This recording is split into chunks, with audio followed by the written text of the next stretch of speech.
It's time for Basketball Friday Night in West Virginia. For the next 3 hours, it's high school basketball from across the Mountain State.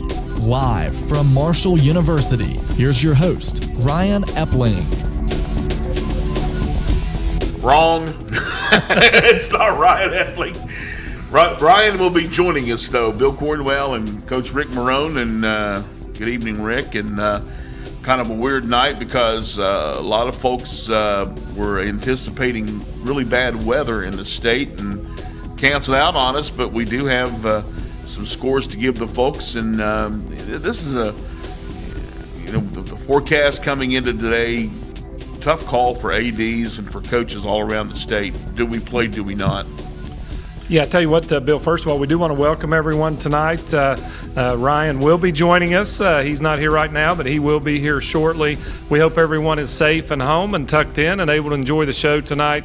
We're tickled to death to be here. It is the January 12th episode of Basketball Friday Night in West Virginia. Go to our website, basketballnight.com. You can catch up with all the scores as they come in. We're on Twitter, social media through Facebook, and so forth. But, Bill, it has been one of those winters. It started late, but the forecast, I think, got a lot of people's attention, and I think some games got moved up. I was talking to some of our staff, and we appreciate them being here. A lot of people behind the scenes. Big shout out to Mike Stanley, our new set that we're enjoying tonight. We are in a new home, so to speak, in same studio but new home. Yeah, new digs for us here, and we really appreciate all their help. They were talking about maybe 20-25% of the games either got postponed or moved to another date, but we've got quite a few games that are being played. We've got some in progress and some really good matchups tonight. Well, let's check out the scoreboard for our first look at the Marshall University Sports Journalism BasketballNight.com scoreboard. Looking for scores, so look no further. I'm going to start off with the boys, and then you're going to be giving us the girls' scores. And we are picking up some finals on the boys' side as we go. First, a final from up in the northeastern part of the state, Frankfort and East Hardy. And Frankfort gets the win over the East Hardy Cougars, 87-60. Also, North Marion and Bridgeport. North Marion gets the 64-46 win over Bridgeport. Liberty Harrison loses to Buchanan Upshur tonight, 63-56. Coach Lance Sutherland and his Hurricane Redskins get a win tonight over Rick Chaffin's Cabell Midland Knights, 66-57. Big win for Trinity. They take care of Clay Battelle, 91-48. It was Preston beating East Fairmont's Bees this evening, 69-59. Robert C. Byrd winner tonight over Elkins by a score of 59-40. Halftime score, Hedgesville trailing Musselman 27-17. Another final tonight, Kaiser losing to Southern Garfield, or Garrison that is, Southern Garrison that is. Final score, Southern Garrison 55, Kaiser 38. Philip Barber beats Lincoln this evening pretty handily, 68-38. Couple of halftime scores. It's Spring Mills trailing Martinsburg 39-22. Valley Fayette over Meadow Bridge 29-22. And a fourth quarter score, Oak Hill 42-39 lead over Westside. A couple more finals. Wyoming East beat Shady Spring tonight 73-70. And it was the Sherman Tide Battle of Boone County beating the Van Bulldogs this evening by a 53-52 score. Overtime, Sherman gets the win there. 15 points for Sherman's Eric Malosky.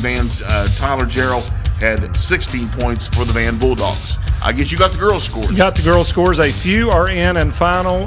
Bill, we got several more that'll be coming in later in the program. First up, Midland Trail gets a 64-40 win over the Fayetteville Pirates. James Monroe falls to Riverview. The Raiders get a 47-40 win over the Mavericks. And a nice win, the Wayne Pioneers get a 53-35 win over the Chapmanville Lady Tigers. Wayne moves to 11-1 and really kind of grabs control of that Cardinal Conference on the girls' side, Bill. And that's a look at your Marshall University Sports Journalism, basketballnight.com scoreboard. Yeah, that was a big win there for the Pioneers. Played earlier this evening, and Wade Williamson's got his team playing really well. Yeah, playing well, and really a veteran team. They've kind of been through the battles. They've been knocking on the door. I really think they're going to kick the door in this year. They're in Region 4, which is a very strong region. Kind of encompasses that Logan and that area around the Logan area, and also Charleston area, the Poca, Sissonville section as well. But a very good team, a veteran team, very deep. And they're off to a great start. They were in the top 10 pretty much all year. I think they've kind of been creeping up on the top 5. Yeah, we were talking about, again, before we went to the scoreboard about losing games, having games delayed. We're getting, well, we're not quite midway through the season, but we're not too far away from it. And we're getting to a point, Rick, that a lot of coaches are going to have a tough time finding slots to fill some of these games that get postponed. And then, of course, if you do find room for them, sometimes you're playing 3 and 4 games a week, and you're wearing your kids out. Yeah, and you got to really you got to be aware of that. I know a lot of times. I know when I played, you'd rather play than practice. Yeah. A lot of kids would, but as you mentioned, always a risk there of getting too fatigued and tired. But I know, our team hasn't played since December 30th, so we're almost on a 2-week break, scheduled with 4 games next week and 4 the following week. So we are slammed the next 2 weeks. But I hope that a lot of these games can get played with everyone staying safe, because you really don't want to end up having to play that many games in a short amount of time. Not playing as long as you have not played, Rick. I mean, what have you been doing as far as trying to keep some kind of edge on your team? Well, it's, we played, like I said, at the end of December. We actually had about a 12-day layoff. We had a game last night, but then we've got to turn around next week and turn around with 4 games. But I tell you what, a lot of teams, you can work more on fundamentals. It's kind of like an off week or a bye week in football, and you can kind of work from there. And I tell you, Bill, looking at the scoreboard, I don't know about you, but a couple of those boys' games really jump out at us. We talked last week about Shady Springs and whether or not they were for real. Are they a contender? Obviously they are. They came up 3 points short tonight, but a great game there. And I tell you what, that battle between the Sherman Tide and Van favored in that game. They get, I guess, upset, you could say, by the Sherman Tide, that battle of Boone County. Yeah, I mean, coming into that game, Van had a nice record of 4-2. They're now 4-3, and I guess another one that kind of caught my attention. Another nice win for Lance Sutherland and the Hurricane, the Redskins, over the Knights of Cabell Midland. The Redskins are now 6-4 on this season. Cabell Midland struggling, a rebuilding job, 3-6 for Rich Chafin. Yeah, I tell you what, Bill. Also, Philip Barber, a nice win there. They're 7-1, kind of working in the shadows. They're in a very difficult area there in north central West Virginia. But look out for the Colts down the stretch. All right, we're going to go to the phones right now, and with us, I believe this is his first time being with us. The head coach of Ambassador Christian Academy, which is located down in Williamson, West Virginia, down in lovely Mingo County. Rick Priest with us. And Rick, welcome to our program this evening, Basketball Friday Night in West Virginia. Coach, you with us? Hey, Coach Priest, Coach Morrone here. Thanks for joining us on the program tonight. We appreciate you taking the time. Appreciate having the invite to come on. Thank you, fellas. Well, what was your situation tonight? Were you guys supposed to play? I know you got the Hatfield-McCoy shootout situation coming up, right? Yeah, we was actually supposed to play tonight. Supposed to play Cross Lanes or Tage Valley, my bad. And I think the weather was moving in on them a little quicker than what it was us being a little further south, and they felt it was best for their kids, and I can understand that we needed to just postpone the game, and so that's what we did. We're sort of stuck in the same situation as everybody else with this weather coming in. Hey, Coach Priest, again, we appreciate you coming on the program. If you could share us a little bit about how your season has went, maybe a little bit about your ball club. I haven't got to see you play, but, I coach there at Tulsa. I know a place you're familiar with, and I know you've played the Rebels a couple of times, but maybe share with folks a little bit about your ball club and how the season has went so far. Well, right now we are 9-5. We play good mixture of public school, private school. You know, we play in the West Virginia Cat, but we play Kentucky teams, you know, West Virginia State teams, SSAC teams. We played Tulsa, which is our only game that we've played since the 29th of December. We've actually had a couple, you know, canceled for this or that and weather and everything else. You know, we're a young team. We have, 4 seniors on a team. I think 2 juniors and the rest are freshmen and sophomores that are very, very young, you know, 14, 15-year-old freshmen. And we go about 9 deep, you know, and majority of them is freshmen. Being a private school coach, where for the most part do you draw your young people from? Because obviously you don't have the territorial boundaries of a public school. We don't, as far as that goes. You know, and the good thing is we're right on the border of Kentucky. You would think that would help us some, but honestly, we really don't get maybe 1 kid from Kentucky a year. And I'm trying to think right off the top of my head. I don't think any of the 15 this year is actually from Kentucky. You know, like I said, Belfry's just right across the way from us. We mainly stay right there in the Tug Valley and Mingo Central area is where the kids come from. We do have, we've got 1 kid. We actually have a van that they drive every morning from Man. We've got a sister church over at Man. Well, they opened up the new road, so that helped out. It knocked off about 10 to 15 minutes for them. So, you know, but we've got a couple of kids that, you know, we actually bring, like I said, 2 vans over from Man every day to school, and we got 1 little boy who he plays for us, and his younger brother plays middle school for us. So, I mean, just really all over, honestly.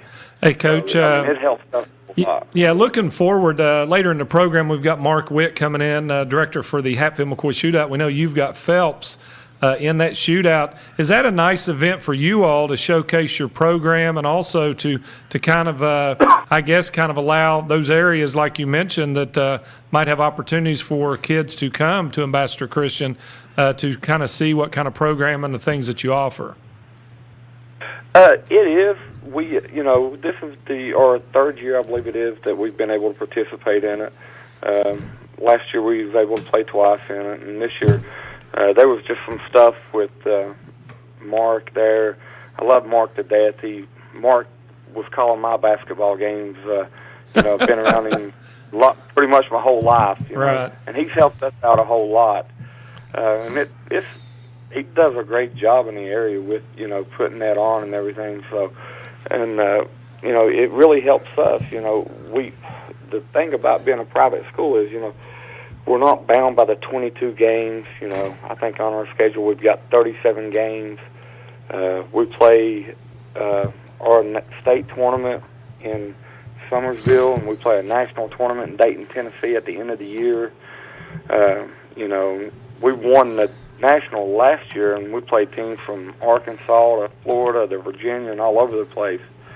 So we sort of take that as an opportunity to be able to get our kids, and, you know, we're able to work with them as much as, you know, they want to work and be able to get, you know, just not our name out, but be able to help them kids and to be able to get their name out and try to play some of the best competition they can play. One other thing, Coach, Rick and I both are Wayne County natives, and we have good memories of basketball in Williamson, basketball at the Williamson Fieldhouse, and it's cool that you are there with basketball, high school basketball in Williamson, and it didn't go all by the wayside when Mingo Central was formed.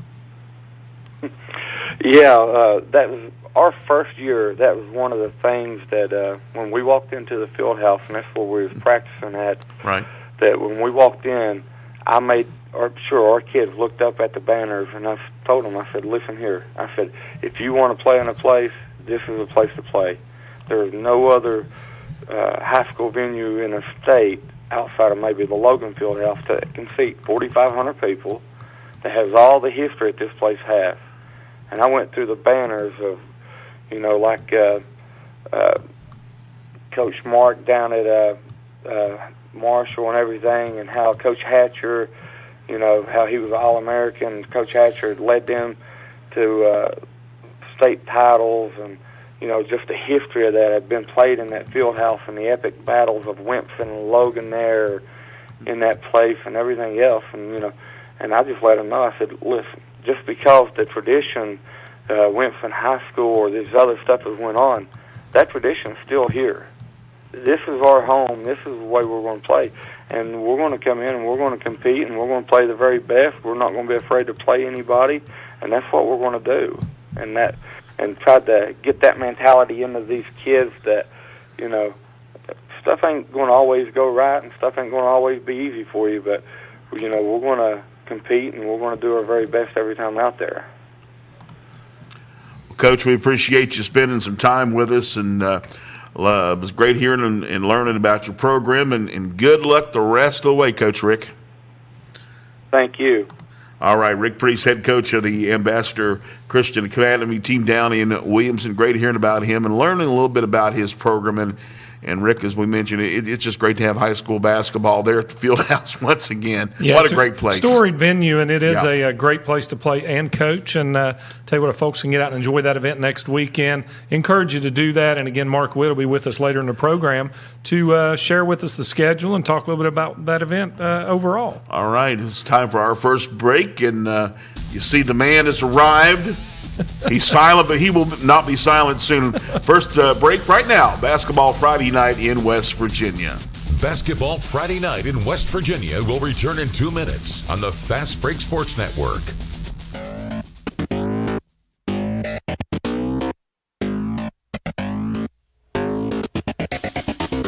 For scores online, all of them in West Virginia, visit basketballnight.com.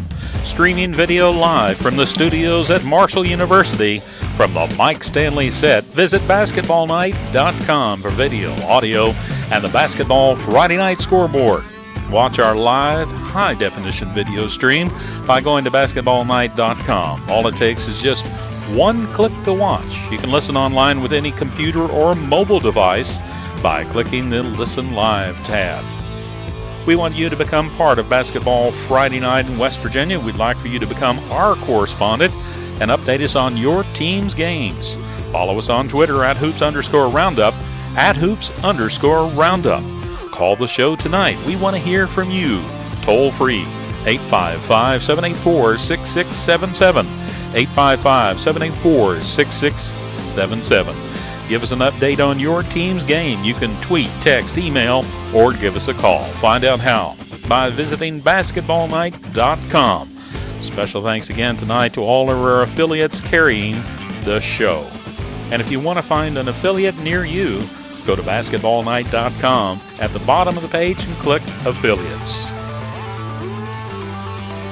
A shout out to our many new followers this week on Twitter. Thanks for joining us. Recently joining just a few moments ago, Jaden Henry, Jimmy Morgan Jr., Mike Anthony, Gravedigger, Sports Talk Line Tonight out of Magnolia High School, Bennett Jackson, Xavier Carruthers, Jasmine Leigh Sims, Malin, Joe Parise, Cullen, Whitney Foster, Stella Thornton, Charlie Hagley, and Dylan Prescott. It's all part of Basketball Friday Night in West Virginia.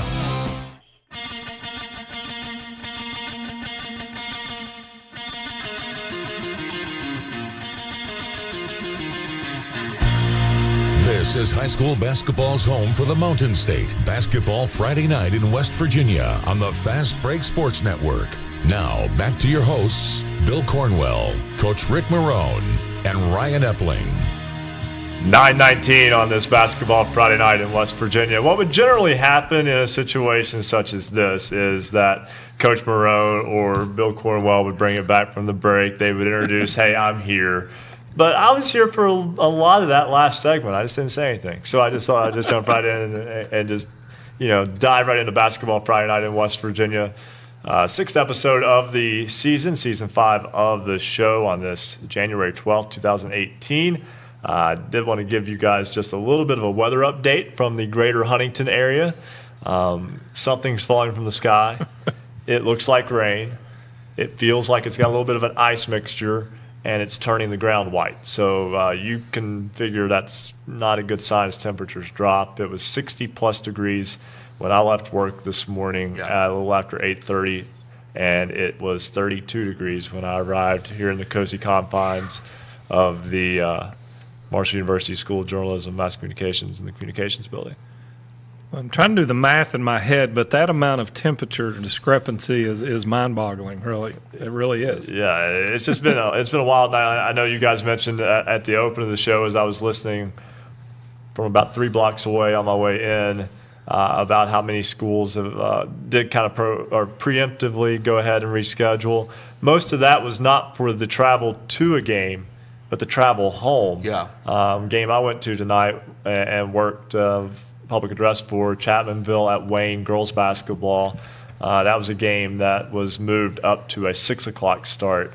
And based on the weather models that I saw, the folks from Chapmanville should have been able to get home okay, because most of it was north of Logan County, which, if you're familiar with the weather in southern West Virginia, Logan County, Mingo County are two of the higher elevation counties, and they tend to get a little bit more snow than what the Huntington-Charleston corridor along I-64 gets. But it seems like it's going to be here instead of there tonight. Yeah, I tell you what, Bill, we talked earlier about how things can get backed up on teams. We had the snap last week with the Arctic freeze. A lot of games got moved tonight and the next few days, even into the next week. Things could really start backing up. And, we talked last week about girls' sectional tournaments are kind of within eyesight. Yeah, there were a lot of concerns last week about, I guess, gyms. They were afraid that a lot of the heating systems couldn't handle the cold, and there was a lot of concerns about the schools. I mean, that's why schools were delayed or schools were closed. That was such a cold snap, and it is going to get cold again, but not in the same way. And there was a lot of concern about the I guess you could say the infrastructure at these schools been able to handle those single-digit temperatures. So that's why a lot of changes had to be made. A lot of games were canceled and postponed. And it's been tricky because I know that a few games were moved around earlier in the week.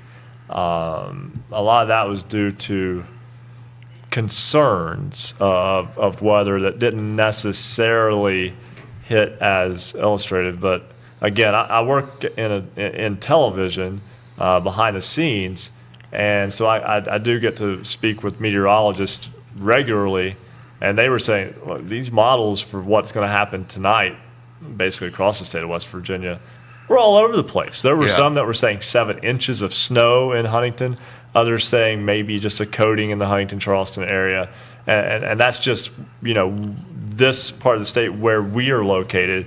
And I know many of you come from across the great state of West Virginia, and temperature varies throughout the state. The conditions vary as well, but it seemed like we were all going to be getting at least a little bit of this winter weather this weekend. So we hope you're somewhere warm. We hope you're somewhere safe and enjoying the program tonight. And it's hard to really get too far along into a show this time of year, though, without kind of looking at some of the things that have happened over the past couple of weeks and noticing trends. And one thing that I have kind of caught on to, Coach Morrone, the Logan boys basketball team is having a little bit of trouble. I mean, just in terms of finding some consistency. They lost 2 weeks ago at Philip Barber by double figures. They lost last Friday night to Chapmanville, who's very good. But then just last night, a 1-point win in double overtime at Poca, who is 1-8. And while Poca is playing better, that has to raise some eyebrows because Logan was considered a team that was going to be a threat in its sectional. And right now, quite frankly, for whatever reason, and doesn't appear to be the case at the moment. Yeah, they've got work to do, and as you mentioned, one of the favorites going in. But when you think about Region 4 and that section that they're in that region, the likes of Mingo Central, Chapmanville, a lot of quality teams. And then if you survive that regional gets really competitive as you move into Region 4 on the other side with those teams in the Charleston area, the Sissonvilles, Pocas, Winfields, and those teams. But you're right, Ryan. It kind of seems to be an up and down affair right now. We know Logan, a lot of tradition, and they'll try and right the ship over the next few weeks. But, they definitely have some things they need to work on. Well, this is the time to do it. You had That's time right. to do it. We were talking about terrain just a moment ago, and someone who is all too familiar with the terrain of West Virginia and some of the high points, literally in elevation, is Dave Helmick, the head coach of the Mountain Lions of Tucker County High School. And Coach Helmick, first off, how's the weather up there tonight?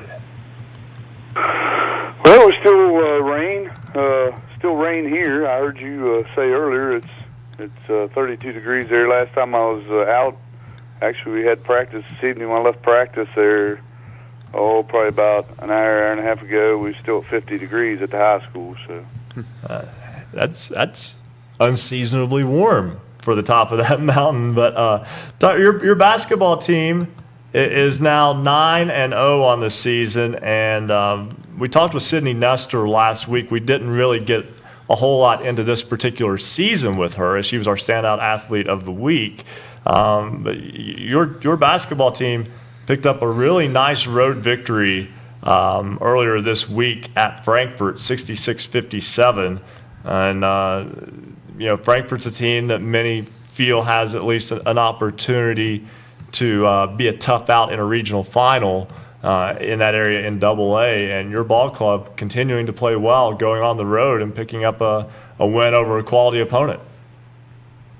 yeah, it was. And what was actually worrying some going into that game, and we hadn't played in 12 days, and then we had practice canceled the night before because of weather, and we really hadn't practiced for 3 days, which we rarely have done this year. And but the kids came out and played well. We actually led by 22 points at one point there late in the third quarter, and we really wasn't too happy at the end of the game because I felt like we kind of let them back in it. Not let them back in it, but it should have been more. But at the same time, we got the road win. It was a good win, and Frankfurt's a good team, and they have a nice squad, and I'll tell you, Abby Beeman she's for real. She's a nice player, and she was tough for us to contain, and it was a good win for us at Frankfort. Coach, coming up on Monday, you have scheduled the MLK Classic at Fairmont, and always tough. Summers County, your opponent. Am I seeing this right? You're playing at 9 in the morning. Yeah. Our buddy Coach Beckman there at East Fairmont, he did us a good favor. He put us in the first game of the day, the 9 a.m. game, and 9 a.m. and we're about an hour and a half from Fairmont, so we got an early rise Monday morning. Well, Coach, we talk about it on the program. That's about the time a state tournament early session game begins. You don't play that time throughout the season, and then you play it. The biggest game of the year might be at 9:30 in the morning. Maybe this is at least an opportunity for your ball club to get used to playing that early on a weeknight or day, I should say, morning. And that's what we're kind of taking it as an opportunity for us to get that little bit of a test here during the season. And in the last 3 years, I think we have had the 9:30 game at the state tournament, so we've kind of been in that three spot, for the last several years, and it's a good opportunity for us to go down there and just see how we can handle that 9 a.m. start, and we'll see if we can get the girls awake. Coach Dave Helmick, we congratulate you on that nice win earlier this week over Frankfort, and your ball club again, a fantastic start to the season at 9-0, and we wish the Mountain Lions the best of luck. All right, thank you, and thanks for having me on the show. All right, that's once again Dave Helmick, head coach of the Tucker County Mountain Lions girls basketball team. That's a team that's, I think they're good. I think they're really good. Mm-hmm. And you handle Frankfort like that on the road, you're going to raise some eyebrows too, much like when Kaiser picked up a big win over North Marion earlier this year. That raised some eyebrows. I think this is a similar situation where Tucker County is getting into the meat of its schedule as well, with Summers County coming up this week. And it should be a fun week of basketball for Tucker County, weather permitting. Right now, we're going to step aside and take our second break. When we come back, we'll get another scoreboard update. As basketball Friday night in West Virginia continues, this is Break 2 on the Fast Break Sports Network. Basketball Friday night in West Virginia will return in 2 minutes on the Fast Break Sports Network.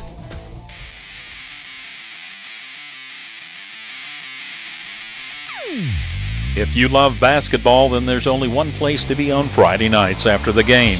It's Basketball Friday night in West Virginia. Does showing up for work at a ballpark or an arena sound good to you? A Marshall University sports journalism degree can get you there. Sports journalism at Marshall is important, it's serious, and it's big business. Sports media and communications careers are some of the most competitive and marketable worldwide in a multi-billion-dollar industry. We'll prepare you to think critically, report accurately, and artfully tell the stories on and off the field or court. If this sounds like you, the Marshall School of Journalism is ready and eager to start your journey. Learn more at marshall.edu/SOJMC. Welcome to Basketball Friday night in West Virginia. Join us online, vote in this week's poll. You've got till 11:45 tonight, and then we'll share the voting results with you. Last week's question: the NFHS expanded the coach's box from 14 feet to 28 feet. Do you think this is a good move? Well, 82% of you said yes, it's a good move. 18% voted no.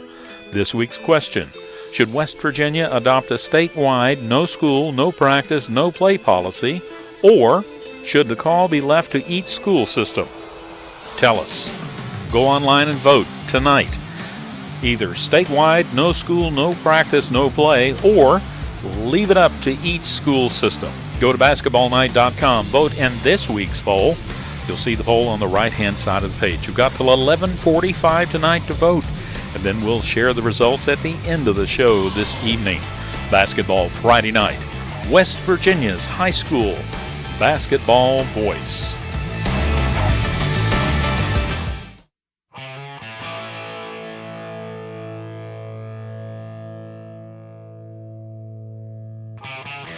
Celebrating high school basketball around the Mountain State. You're listening to Basketball Friday night in West Virginia on the Fast Break Sports Network. Now, back to your hosts, Bill Cornwell, Coach Ric Morrone, and Ryan Epling.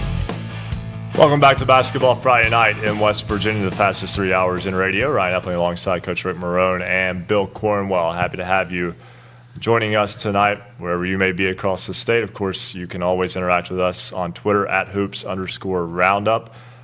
You can also find the scores from throughout tonight. You can also visit basketballnight.com. Listen to us on 20 great radio stations throughout the state of West Virginia. So many opportunities for you to interact with us, and we certainly appreciate hearing from you, because this is a celebration of high school basketball. It's something that we all enjoy, and it's something that we hope you enjoy our presentation of it as well. And guys, I think it's time for another Marshall University Sports Journalism basketballnight.com scoreboard. You know, since I was late to the party, I'll knock out the boys' scores, and we'll get Bill Cornwell the girls' scores here. So let's start with the boys' scores tonight. Final score: Frankfort goes to 5-2 as the Falcons defeat East Hardy 87-60. It was North Marion going to Bridgeport and beating the Indians 64-46. That is Bridgeport's first loss of the season. Buchanan Upshur holds strong at home, defeating Liberty Harrison 63-56. Hurricane goes to Cabell Midland, and the Redskins pick up a 66-57 win over the Knights. That is turning into quite a rivalry now across multiple sports, as those schools only separated by about 6 miles. Trinity goes to Clay Patel and beats the Seabees tonight, 91-48. Preston is 3-8 after knocking off East Fairmont. The Bees fall to 7-2. Preston gets the win tonight, 69-59. It was Robert C. Bird, evening its record at 500 with a 59-40 win over Elkins. Summers County, in overtime, defeats Greater Beckley Christian tonight, 65-64, the final in that one. Musselman defeats Hedgesville, 50-39. Big win there for Musselman. Hedgesville struggling now at 9-3, and they've lost a couple of games in the past week. Southern Garrett, Maryland defeats Kaiser, 55-38. Golden Tornado fall at home. Philip Barber now 7-1 as the Colts defeat Lincoln, 68-38. At the half, it's Martinsburg 39, Spring Mills 22. Looking for an update on that one. The Valley Greyhounds remain undefeated with a 61-50 victory at Meadow Bridge. It was Oak Hill remaining unbeaten. The Red Devils go to West Side and survive the Renegades 50-48, the final from Clear Fork. The Paw Paw Pirates are 8-2 as they go to Union and beat the Tigers. Final score 61-47. Princeton defeats Pikeview tonight 77-44. It was Wyoming East 73, Shady Springs 70 in overtime. Great Region 3 battle there in AA. And Sherman defeats Van tonight, also in overtime, 53-52, the final in that Boone County showdown. Got a limited number of scores on the girls' side. Hopefully we'll be picking up more shortly, but these finals we do have. First off, it was Midland Trail over Fayetteville this evening, 64-40. Riverview beat James Monroe 47-40. Wayne Pioneers 53-35 winners over the Chapmanville Tigers. And in that game for Wayne, Maddie Wilcox 17 points, 10 in the fourth quarter. And our other final we have right now on the girls' side, Preston beat Hedgesville 75-56.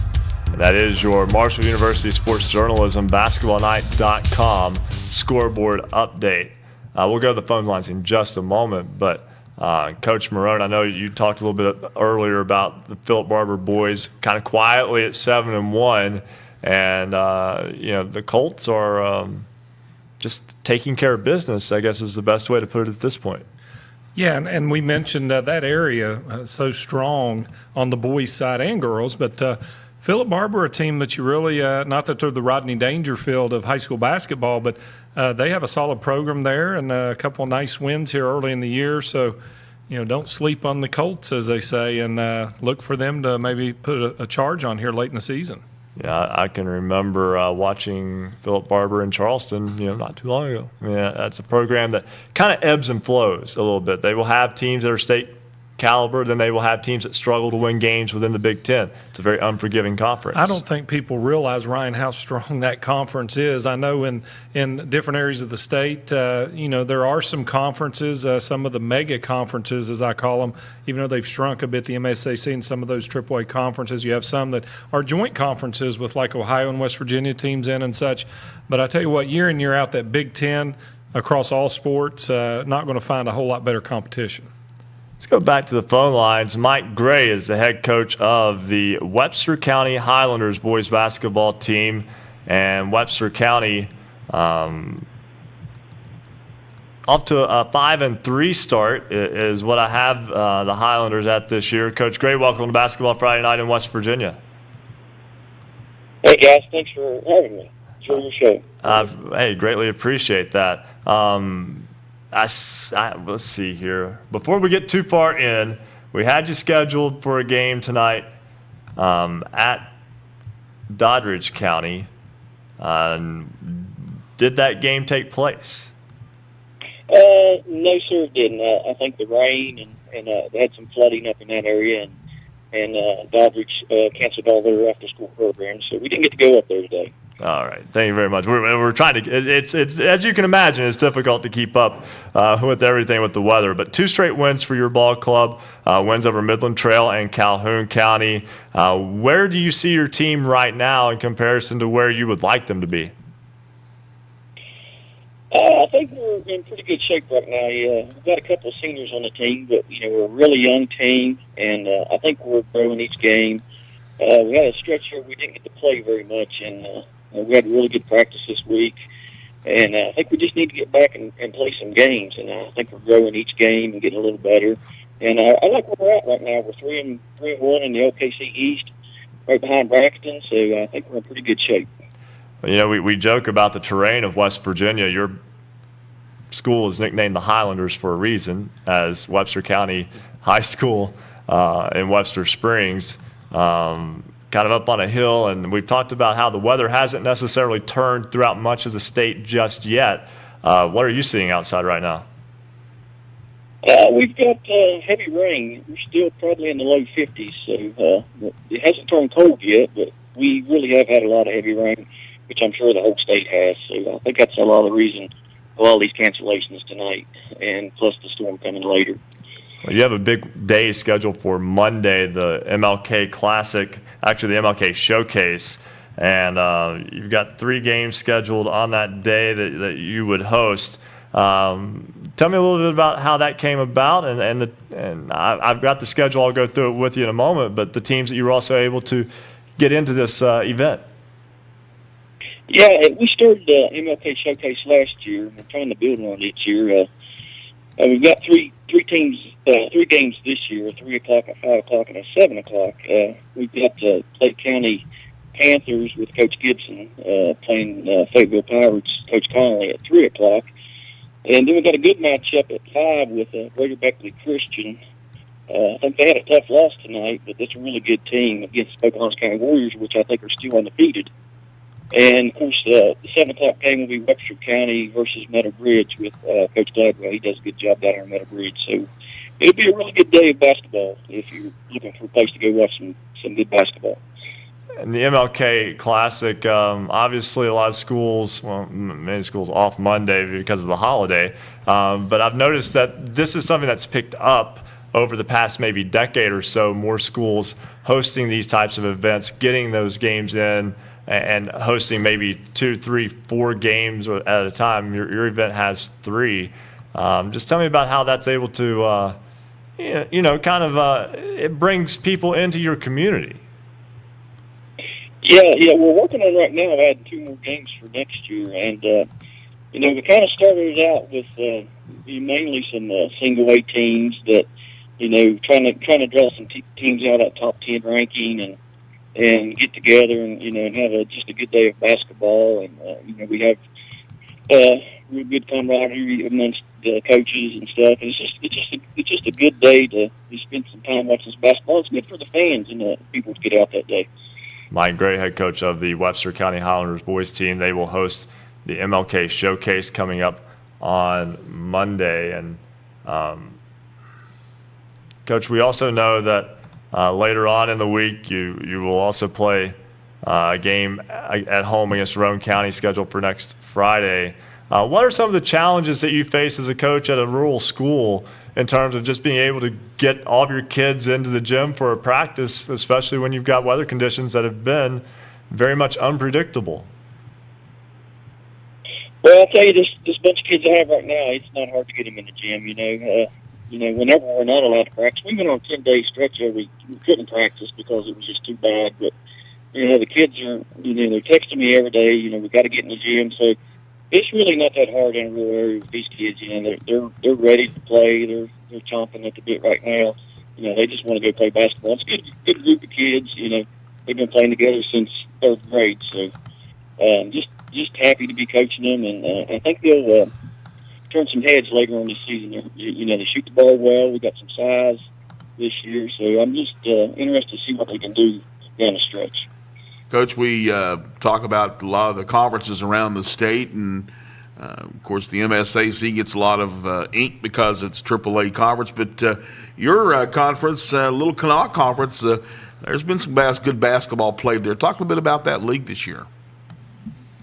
Yeah, the LKC is pretty strong. I mean, both the east and west side both are strong. We got, Braxton's playing really well right now, and Roane County on the east side, and we're in that second spot on the east. And then, you go over to the west side, you've got Ravenswood and Parkersburg Catholic and some of those teams. So, the LKC is a really strong conference for single A right now. So, interested to see what happens down the road. who's going to beat up on each other at home and who can win that road game. So we'll see what happens.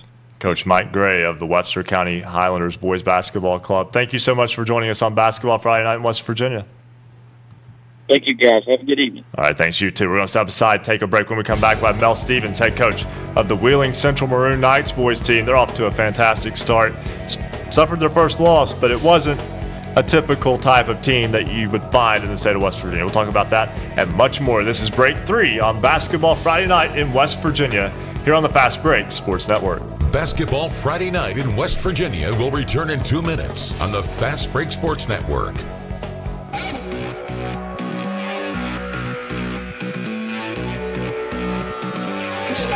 This is high school basketball's voice in the Mountain State. Basketball Friday Night in West Virginia. Jaden Lindsay, East Fairmont Bees. Jacob Clark, Riverside Warriors. Cole Honecker, Shady Springs Tigers. And Sidney Nestor, Tucker County Mountain Lions. What they all have in common is they were selected by Basketball Friday Night in West Virginia as the Standout Athlete of the Week. Tonight, you'll meet a new Standout Athlete of the Week from the Ravenswood Red Devils. If you have someone remarkable on your team or an athlete made an outstanding play, you can nominate your team's players to become the Basketball Friday Night Standout Athlete of the Week. Each week, we consider nominees based on leadership, performance on the court, academic performance, involvement in the community, and volunteer work. Every Friday night, we select a Standout Athlete of the Week. Head over to our website, basketballnight.com. Click on the Standout Athlete of the Week tab, fill out the nomination form, we'll take it from there. We want you to nominate your team's athletes. Check it out at basketballnight.com. Basketball Friday Night in West Virginia, the Mountain State's voice for all things high school basketball. Many places you can listen and watch Basketball Friday Night in West Virginia. Of course, we're on great radio stations throughout the Mountain State. Just click on our affiliates page for the station nearest you. You can also watch our high-definition video on YouTube. Go to basketballnight.com. Just click to watch. We're on Facebook Live. Go to the RSN Sports Facebook page and watch us on Facebook Live. We're on Twitter at @hoops_roundup, @hoops_roundup.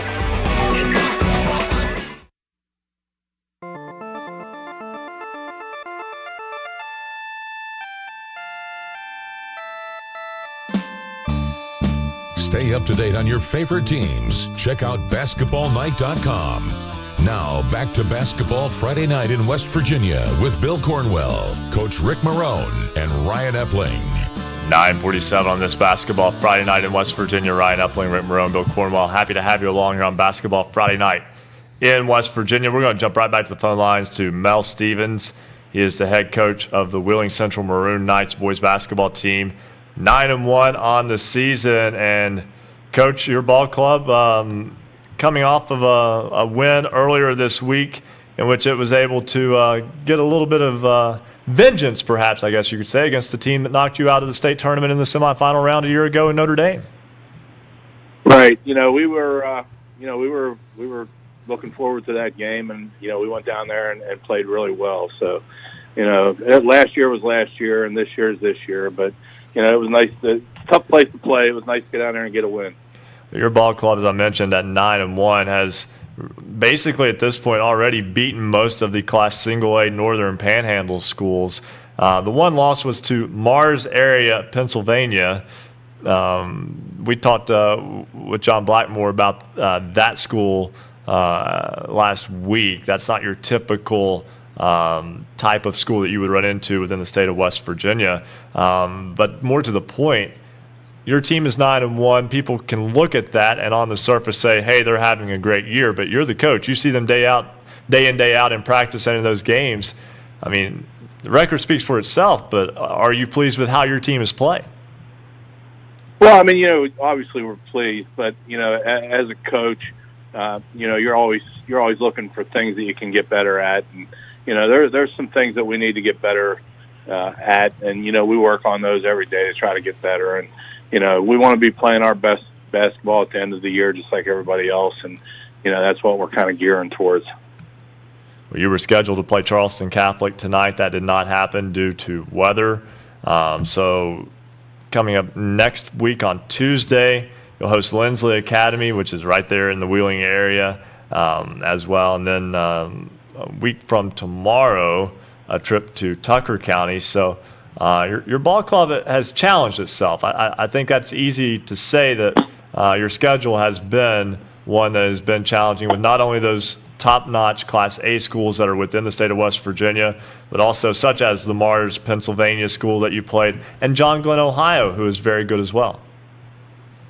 Right. We try to schedule the best possible competition we can, no matter what class. And, I think we've done that over the years, and I think that's, proved beneficial for us, when it gets to tournament time. Who are you looking at as far as big challenges for you so far in Class Single A, Coach? As you look around the state and see some of the teams that maybe are popping out at you. Well, obviously, Notre Dame, is still a force. They lost a great player in Jared West, but they still had some guys coming back this year, and they're going to be one of the top teams. Ravenswood, Tug Valley. Tug Valley went into Notre Dame before we played them and got a win there. So, obviously they're a team to be reckoned with. And, like I said, Ravenswood I know is good. And, we would have had a good challenge this weekend with Charleston Catholic and Parkersburg Catholic. But, unfortunately both of those games got postponed, and, we'll try to make those up at a later date. Coach, it's a fantastic time of year, and your ball club playing very well now about halfway through the regular season. Certainly wish you and the Maroon Knights all the best, and we'll probably be catching up with you again a little bit later on this year. All right, thanks for having me on. All right, that's Mel Stevens, head coach of the Wheeling Central Maroon Knights boys basketball team. And guys, they were able to make that nice bounce back from the loss a year ago. As he mentioned, last year's last year, this year is this year. That is very true when you talk about personnel-wise from year in, year out. But still, that had to feel nice to go to the school that beat you in the semifinals, that went on to win the state title a year ago, and to get a 20-point road win. There has to be something a little bit satisfying about that. Well, satisfying, and I think, the season, and he mentioned the schedule they play, and it's almost unparalleled as far as the competition, but it's a measuring stick, and you kind of want to see who those contenders are. And, Bill, as you kind of feel your way through your schedule, you want to see if Notre Dame's going to be able to get back to that level. Yes, they got a good program, but I think Wheeling Central sent a message there. You go into Notre Dame and get a 20-point win. That definitely feels a lot better than the way they felt in Charleston last year. They're in a unique position, too, where they're located geographically, and it's good to see them reach into that Pittsburgh area and play a team or two, because there's some good quality schools there, good competition, good athletes throughout the Pittsburgh area, the greater Pittsburgh area. And it's good to see Wheeling Central and any of the schools up in the Panhandle kind of push themselves and play those schools. Plus, of course, they're in the OVAC with all the schools up there in the Panhandle, and they get pushed by some of the Ohio schools that they play. And matter of fact, they'll have an OVAC little mini tournament toward the end of the regular season. And they'll get more tests and more of a challenge. So all this is going to be good for them, and when they get ready to go to postseason, they will be ready. A school that has been testing itself with its schedule throughout the course of the early part of the season in Class AA girls basketball is the Kaiser Golden Tornado. Josh Blow is the head coach of the Golden Tornado. He joins us now on Basketball Friday Night in West Virginia. And Coach Blow, first off, welcome to the program. And second off, I know it's been a couple of weeks now. You've played several games since, but a game that I think caught the attention of a lot of people throughout West Virginia, your girls beating North Marion 61-55 back on December 29th. Your team at 7-4 now. It's been a little bit of an up and down season, but some of those ups have been very high. Yeah, well, first off, thanks for having me on the show again. Always enjoy coming on here on Friday nights. It was a big win for us, and we've tested ourselves with several games. I'm sure people around the state caught notice of that a little bit. And like you said, we've been up and down. Like, that's an understatement. We've been up and down all year. One game not even game to game, quarter to quarter against North Marion. We played pretty flat the first 2 quarters, and the second half we came out and played excellent. So it's been up and down year, and we're trying to get them to play more consistent. And I said when we play 4 quarters, we're going to be pretty tough to beat. Hey, Coach Morrone here again. Congratulations. I know how that can be, the up and down, but just talk a little bit about, you're going against North Marion. You went in a hole there at halftime, and just how that this group that you've got this year was able to muster the comeback and to come out of there with a win against one of the real perennial powers in AA and a team that everybody's looking at to make a run in the tournament time. Yeah, the first couple quarters, they really had it at their pace. They were moving the ball pretty well and turned us over a few times. But in the second half, we settled down, slowed the game down. The girls started making some really nice plays. We had a couple big plays late in the game, big shots, game on the line. So we made some free throws down the stretch. Our defense was the key, though. I mean, holding North Marion to 55, that doesn't happen too often. And they didn't shoot very well that game. And I'm sure they've shot well since. I haven't really been keeping up with it, but they didn't shoot well. But our defense was really well. We played with intensity. We played with energy. And it was a big win, and the community really loved it. North Marion, by the way, is 8-1 on the season, so that is still the only blemish on their mark, and they average 68 points a game. Coach, of course, everybody in the State's had to deal with the weather issues. How has it affected your Kaiser squad, and have you had to deal with the cold and delays and postponements and so forth? Has it been any easier or tougher than you compared with some of your neighbors? We have one game right now that was postponed with Hampshire, and we really tried to find a makeup date, and we couldn't really make it work with all the wrestling matches and boys games at both places. So we ended up trying to flip the home games and make it work a little bit for us. So only Hampshire right now. We've had a lot of delays, a few cancellations, but nothing major right now. We've had a lot worse in the past. Josh Blow, head coach of the Kaiser Golden Tornado. We're up against a break. Coach, I'm so thankful that we got to talk to you because I know that you fight a battle in Kaiser in terms of getting your program's name out on a state level. We know a couple of years ago you had a team that was quite frankly underseeded and kind of got stuck in Charleston, and hopefully this program helps to bring some light upon the good work that you're doing there. Well, thank you. Hope you guys have me back soon. Hey, absolutely. We'll work on that a little bit later on in the season. Josh Blow, head coach of the Kaiser Golden Tornado girls team. We're going to step aside and take our final break of the first hour. When we come back, we'll have another scoreboard update. We'll talk with Dylan Godet of the Buccaneer Sports Network, but Cannon Upsher's girls had a big win yesterday. Also, our resident referee, Bo Anderson, in the bullpen. He's waiting the call. Will we make him warm up for, 4 or 5 innings worth? We're going to make him throw a complete game out there? We'll find out when we come back. This is Basketball Friday Night in West Virginia on the Fast Break Sports Network. Basketball Friday Night in West Virginia will return in 2 minutes on the Fast Break Sports Network.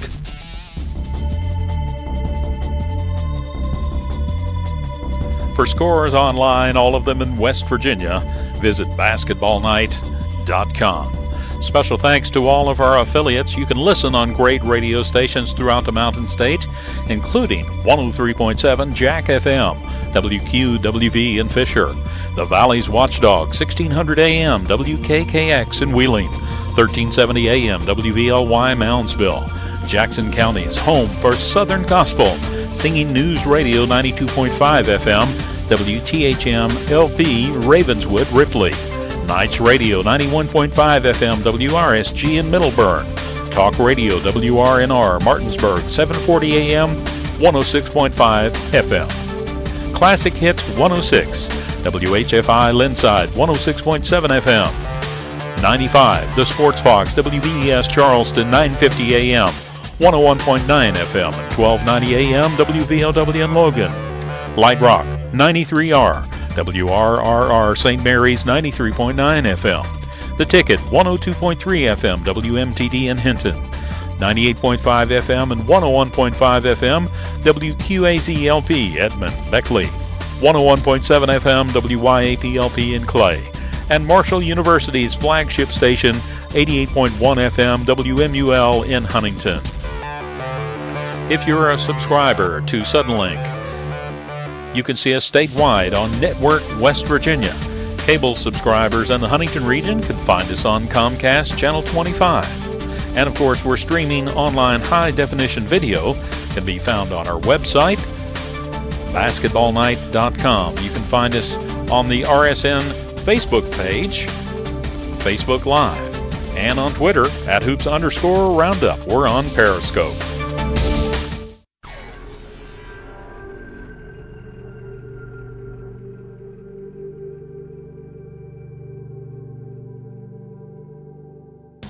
Welcome back to Basketball Friday Night in West Virginia.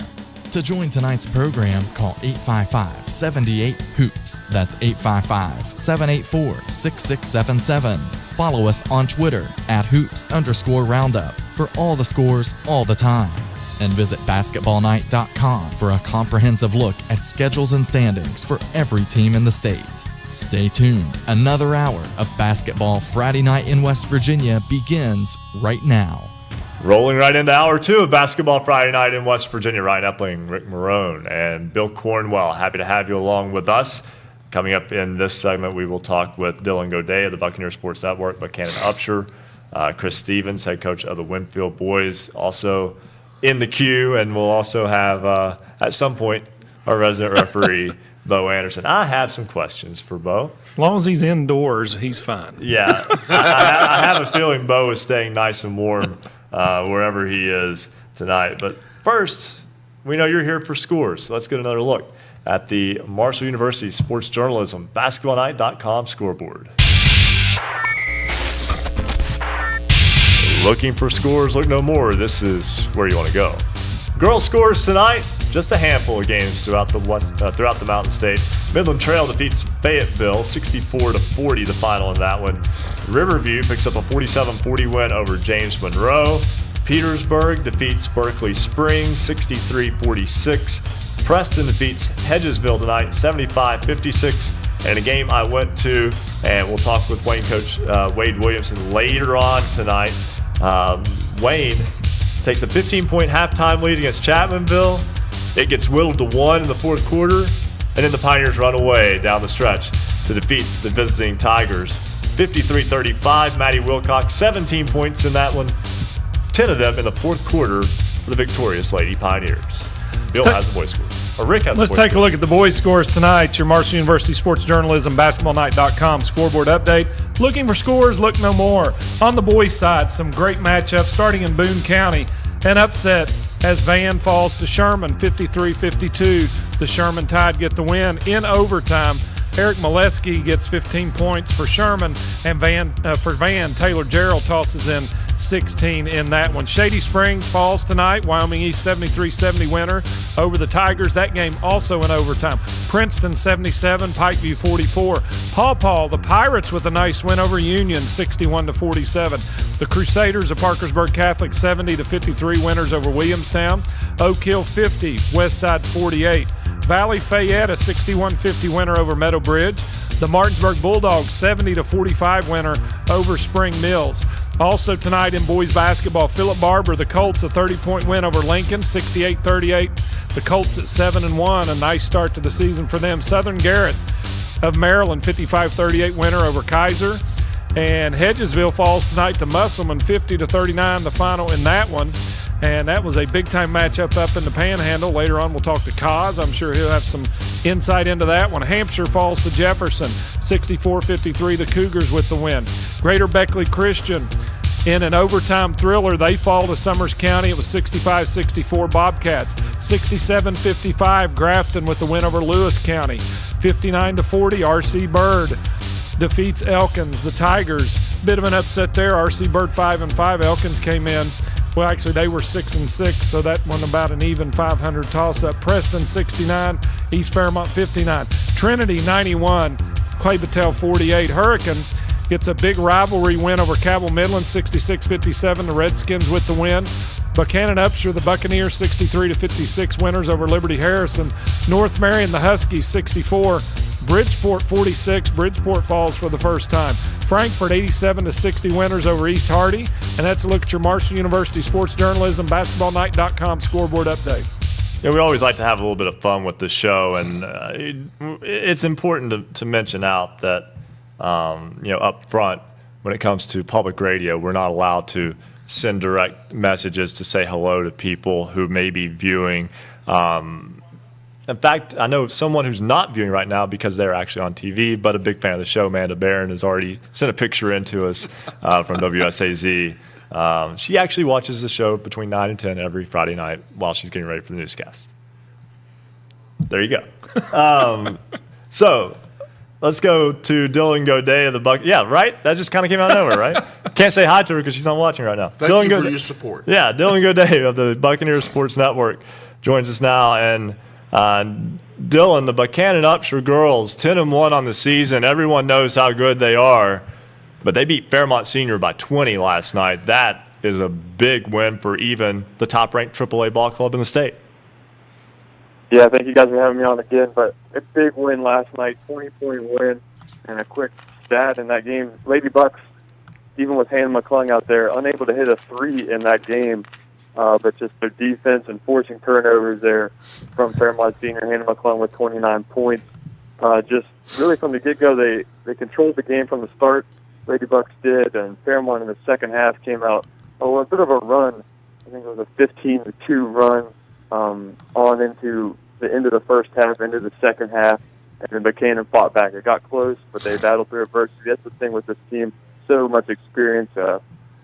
Playing in Fairmont was a kind of a rough crowd there, but they're able to pull away at the end, and a very impressive win against a team like Fairmont Senior that they'll play, even though they're AA, they'll play a AAA team like that come tournament time. And the boys team tonight for Buchanan Upshur gets a home win over Liberty Harrison, 63-56, and that's a good win for the Bucks. Yeah, I haven't gotten to talk much about the boys because of the girls' success this season, but it's a rebuilding year for the boys. But to pick up the win tonight against Liberty Harrison, that's 2 out of the last 3. Coach Travis Foster in his first year as the head coach, really bringing in a new mentality for the team. He's been a couple of seasons since there's been a coach from Buchanan, really understands what the community expects, and that's what Coach Travis Foster is bringing into the program. So they're going to start with the same formula as the girls. Start from the ground up with the youth programs, getting them playing in the off season, and just try to start that rebuilding process now with picking up some wins and getting the community back into it for boys. Yeah, Dylan, I think you just used the word. This is something we hear so much in the sports now with the new coaching staff, a new mentality. Trust the process, and that seems that's what's going to happen with the boys program there with Buchanan Upshur. Yeah, I played on the team about 3 years ago, and it's been a rough stretch. I know. Again, talked about my sisters being on the team. They've won a lot more games than I won. They're playing for Buchanan, so it's been a little family competition. But I know Coach Foster and what he's going to bring to the program, and I think it's great. Like you mentioned there, you have to trust the process, and that's tough for fans to believe, even in high school sports. And it's really important for a school like Buchanan, smaller size school from the other AAA schools, not bringing in the amount of athletes that they are, to really start just with fundamentals and starting groups in the offseason. That's exactly what the girls did. I know the senior group at Buchanan right now for girls basketball, they've been playing together since they were in the 3rd and 4th grades with the senior and the junior group. So they have so much experience together, and you can definitely tell on the court. It's like they're family out there playing with each other, and they know, and that's really big with handling adversity like they saw in that Fairmont Senior game yesterday and with their loss against North Marion, how they're able to bounce back this season. So it all starts with the youth programs and just getting the community support behind you. Dylan, you know your sisters will never let you forget their success. I'm well aware. Well aware that they won't. They remind me every time I'm in town and get to see them. So. But Dylan Godet of the Buccaneers Sports Network, hey, you do a great job keeping us up to date on the girls and boys basketball programs there at Buchanan Upshur. And the girls have a big game tomorrow with Morgantown, and that's always a big rivalry now as well, so it should be a lot of fun. Yeah, definitely should. The game's at 7:30 right now. It's going on with the weather impending, so definitely if you're in the area of Morgantown, that'll be a marquee AAA matchup tomorrow night. There you go. That's Dylan Godet of the Buccaneers Sports Network. Buchanan Upshur boys and girls. And guys, you realize that he was in school when this program started, right? I mean, I have no comment. it just amazes me how that happens. I don't know what happened to the last 5 years of my life, but they're gone. And it's just kind of how things go. Chris Stevens is the head coach of the Winfield Generals boys team. Winfield's off to a fantastic start. Coach Stevens got a little bit of a late start taking over that program. This is his first year. But, Coach, I have to say, you and your kids doing a fantastic job of handling what could have been some adversity with a coaching change in the midst of a program that is pretty well stocked talent-wise right now and are still making the most of it. I think that's a fantastic job you're doing up there. Well, thank you. Thank you for having me as well. And, it wasn't too rough because I've been around the program now for the last 9 years, so all the players knew me. We changed a few things up. It took a little bit of getting used to little tweaks in our system, but the kids have responded very, very well.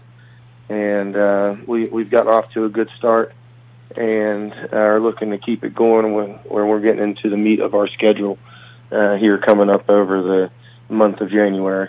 Well, your team is 7-2. The 2 losses were to Hurricane by 2 at home. Hurricane, obviously very good, but Coach Lance Sutherland, that ball club is a good team. Wyoming East picked up a Saturday win on December 16th by 14. Wyoming East is very good as well.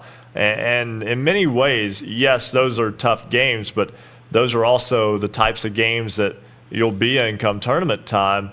Your ball club, when it comes to Region 4, you've still got Mingo Central, Chapmanville, who sit on the other side, not to mention your own side of the sectional, which is challenging enough. Nitro is off to a fantastic start. For example, we're almost beyond saying a start, and they're just having a fantastic season at this point.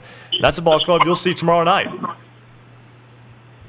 Yes, and they're off to a 10-0 start, and it's going to be a challenging game. They are very talented, have shooters, are going to pressure you, and so we're looking forward to the challenge. And it's a big game in our conference, and for sectional seeding purposes as well.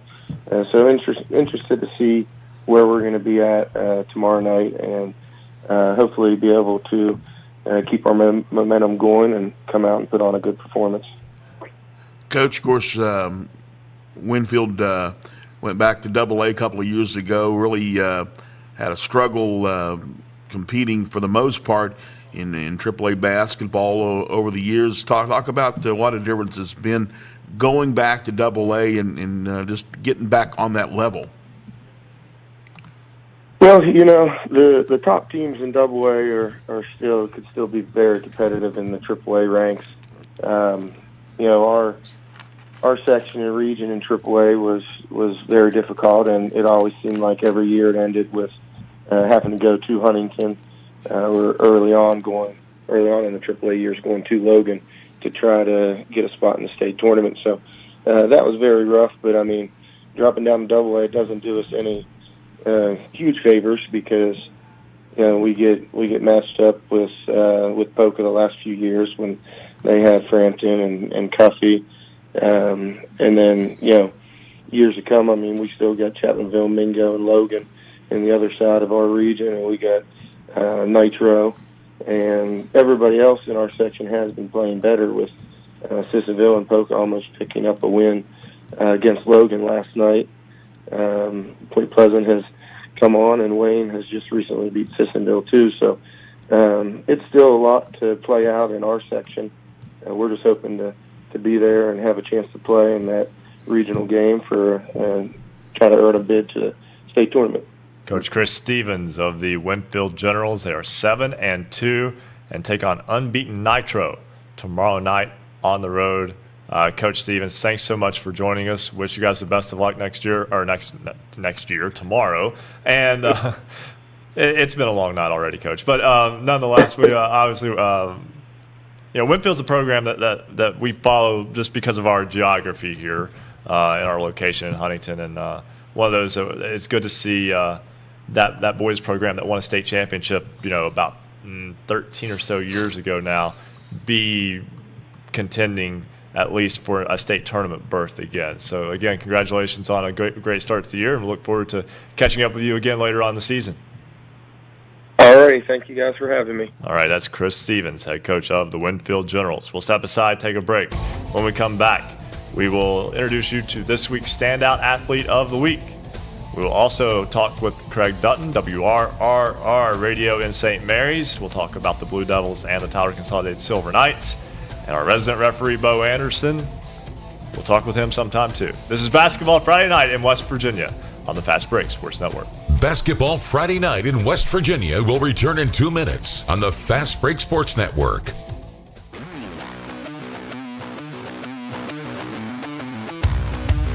For scores online, all of them in West Virginia, visit basketballnight.com. How about a chance to graduate from college not only with a diploma, but also prepared to thrive in an exciting, growing field? The Marshall University Sports Journalism program might just be for you. The expansion of cable networks, the rise of sports-centered online platforms, and the continued thirst for local sports coverage makes sports journalism a growth industry with jobs waiting for those who earn this degree. Your passion, curiosity, and charisma, coupled with Marshall University Sports Journalism training, will equip you for success in a multi-billion-dollar global industry. So bring your abilities and the desire to be the eyes, ears, and life of the game to our Huntington campus to learn the art of sports storytelling while covering the Thundering Herd. We'll teach you how to go beyond the scores and statistics to tell compelling stories and accurately report breaking news across multiple media platforms. Marshall University's W. Page Pitt School of Journalism and Mass Communications is ready and eager to help you start your sports journalism career. Learn more about the exciting possibilities by visiting marshall.edu/SOJMC. A shout out tonight to some of our newest followers on Twitter, including Jeremy Dillon, Ian Lindsay, John E. Stepp, Calhoun Athletics, CCCH Athletics, of course that's Charles Catholic, Dante Webster, Diane Day, Jacob Oates, Isaac Keller, Hannah Rosser, Jefferson Walls, Hoops Dreams Media, Devin Brooks, Kat Spencer, Frog Hat, Heather Wilson, all a part of the Basketball Friday Night in West Virginia family.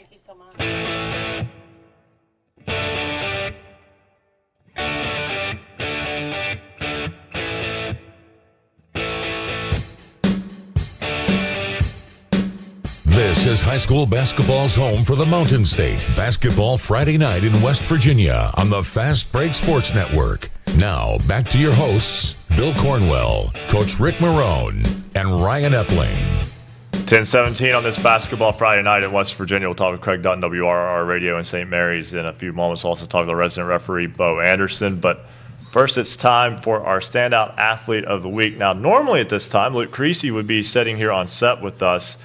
But Luke is not here tonight, at least not physically here. Not in body. He is here in voice. He joins us on the phone from somewhere in North Carolina. Luke, welcome back to the program. Now, why are you in North Carolina again? I am in Sunset Beach, North Carolina at the moment. Looking like we're going to have a 70-degree and sunshiny day, so I'm not missing the West Virginia weather too much here tomorrow, but in town visiting my grandpa, and for the long weekend, and drove down this morning, but glad I could still be a part of the show tonight. Glad to have you with us tonight as well. And Luke, this week's Standout Athlete of the Week, Isaiah Morgan of Ravenswood High School. He's a kid who knows nothing but success in the classroom, literally nothing but success. Yeah, he's never gotten below an A in any class that he's taken, elementary school, middle school, or high school. He's got a 4.3 GPA overall.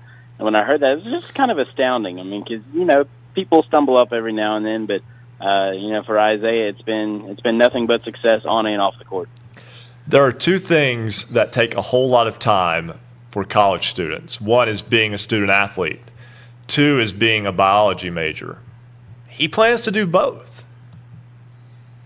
Yeah, and it's something that requires some dedication there, to be a successful student athlete and be successful in the classroom. Obviously, student athlete always will come first, and you've heard that from Standout Athletes of the Week so far, 1 through 5. But He certainly, and looking at a double major as well in college.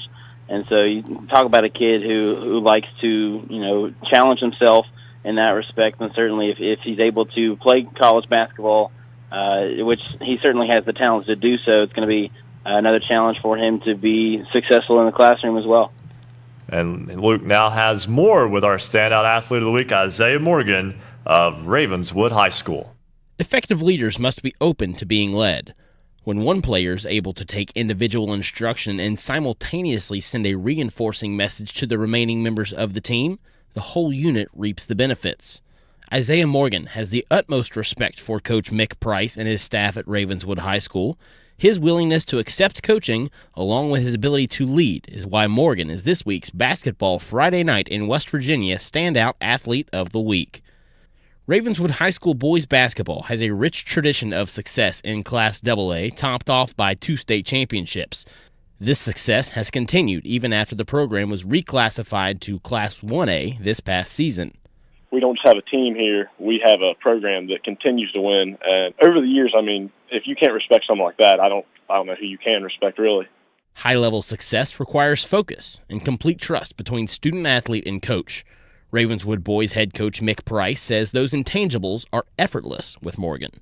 Whether we're running a drill, whether we're doing transition, whether we're talking about what another team may do to us, he is bought in, he is focused, his eyes are on you, and I think when other players see that, they have no choice but to kind of follow him because they realize that they're not going as hard as maybe they need to go. They got to meet Isaiah, and by doing that, he lifts the whole team. Price, who has been coaching basketball for more than 4 decades, says that it's every coach's dream to have an athlete such as him. Morgan, one of 7 seniors on the team, says that the past 4 years have been centered on correcting little mistakes in order to replicate the past successes and expand the opportunity that success will continue into the future. We really break the game down during our practices. We have drills for anything you can imagine. If there's something that we're struggling with or a concept that we're not getting, we'll attack it day after day until we get better at it and improve on that specific skill. Coach Price says Morgan's character is more impressive than what he's accomplishing on the court. Forget the basketball stuff. He's yes, sir, no, sir, has been like that all his life. You don't have that very often in kids today. And he is everything you tell him. When you're coaching him, he's looking at you in the eyes. He's such a respectful kid. And I think a lot of that credit goes back to his parents and the way he was raised. Morgan's character is manifest through his work ethic, respect for the game, and his dedication to the demands that basketball requires. It's everything in the game of basketball, and it's not just working hard here and there. You have to work consistently at it, and you have to understand what you're doing at the same time. Morgan's leadership, combined with his openness to being led, have guided the Red Devils to a perfect 9-0 start this season, landing them on top of Class 1A standings nearly midway through the month of January. Do you have the ability to take others with you where you're going? That's what a leader is, and Isaiah has certainly done that. For Basketball Friday Night in West Virginia, I'm Special Correspondent Luke Creasy.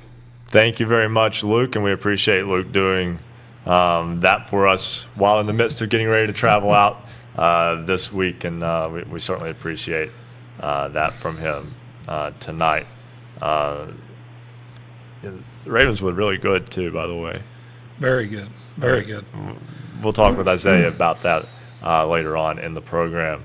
At least we hope we're able to talk with Isaiah about that a little bit later on in the program. But also tonight in boys basketball, Martinsburg goes to 8-1 with a 70-45 win over Spring Mills. Matt Miller, WRNR in Martinsburg, joins us now. And Matt, for the Bulldogs, that was just another night at the office.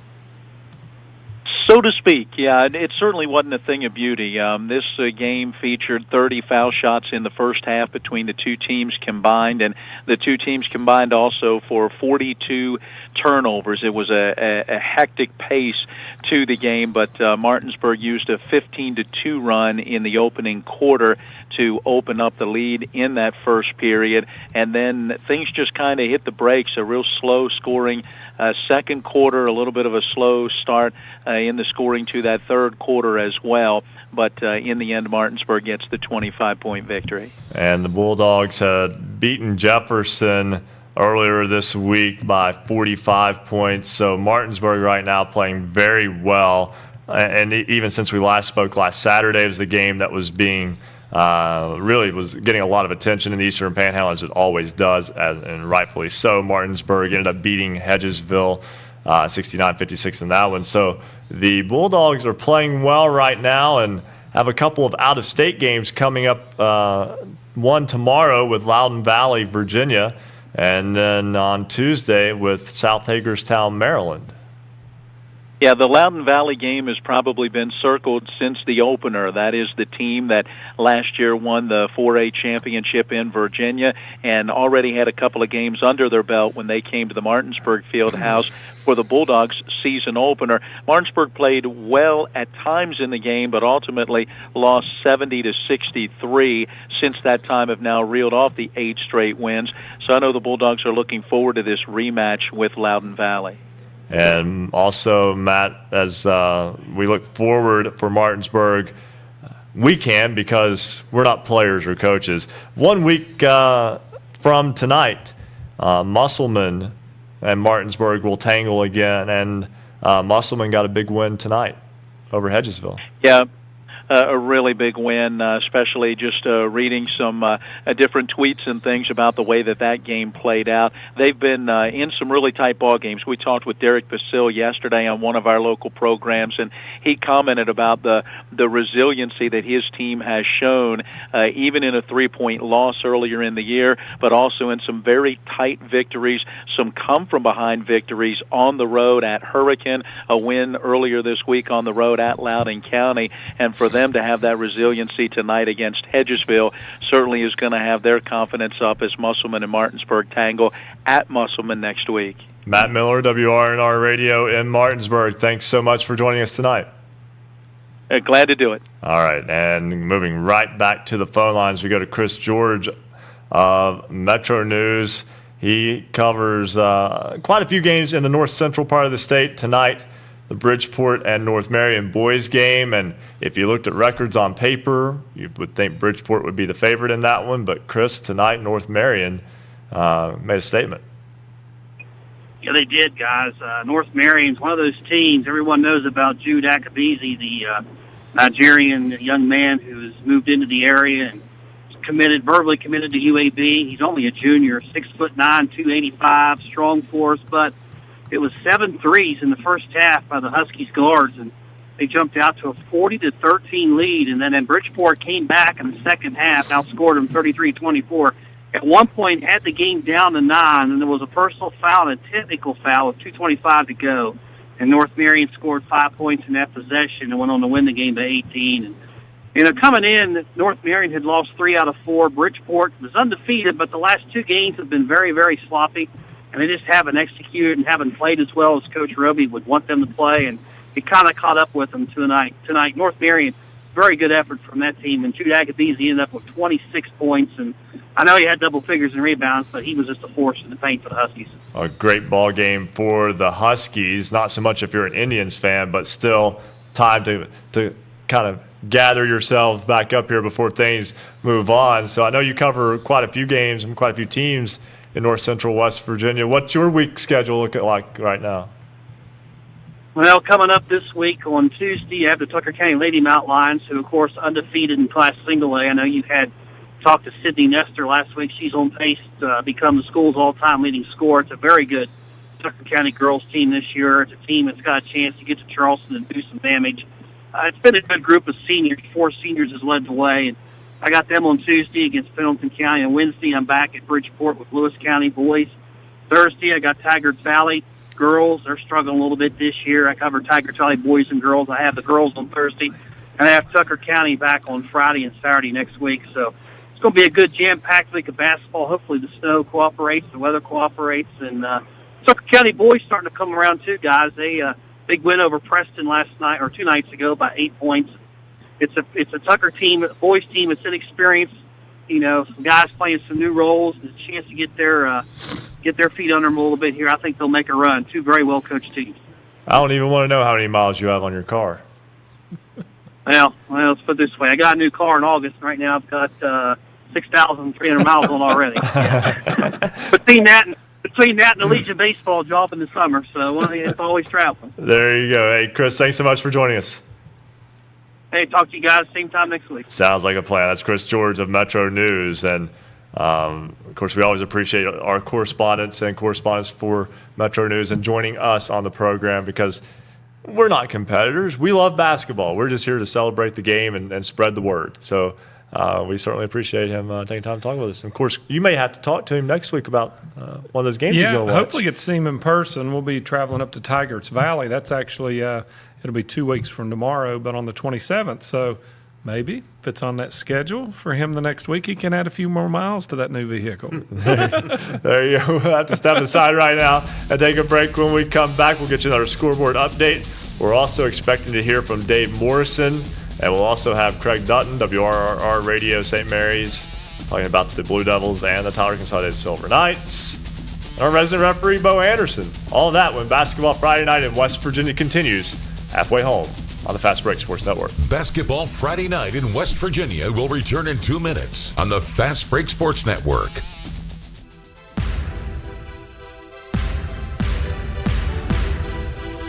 If you love basketball, then there's only one place to be on Friday nights after the game. It's Basketball Friday Night in West Virginia. There are so many places to listen and watch basketball Friday night. Of course, we're on great radio stations throughout the Mountain State. Click on our affiliates page at the bottom of our website, basketballnight.com, to find the station nearest you. You can also watch our high-definition video on YouTube. Go to basketballnight.com, just click to watch. On Facebook Live, go to the RSN Sports Facebook page to watch us on Facebook Live. On Periscope, we're on Twitter, @hoops_roundup, @hoops_roundup. On cable, we're on Suddenlink's Network West Virginia statewide. In the Huntington area, we're on Comcast, Channel 25. And we want you to send your pictures from your games, teams, fans, so we can feature them in our video stream. If you're watching, you see that right now. Send your pics to us on Twitter, @hoops_roundup, @hoops_roundup. On Facebook and Instagram, send them to the RSN Sports Network. You can also send them by email to scores@basketballnight.com. Give us your best pics of your team, your fans, and become a part of basketballnight.com. Don't forget to join us in this week's poll. You've got till 11:45 tonight. This week's question: should West Virginia adopt a statewide no school, no practice, no play policy, or should the call be left to each school in the system? Vote statewide no school, no practice, no play, or leave it up to each school system. You've got till 11:45 tonight. Go to basketballnight.com. You'll see the poll on the right-hand side of the page.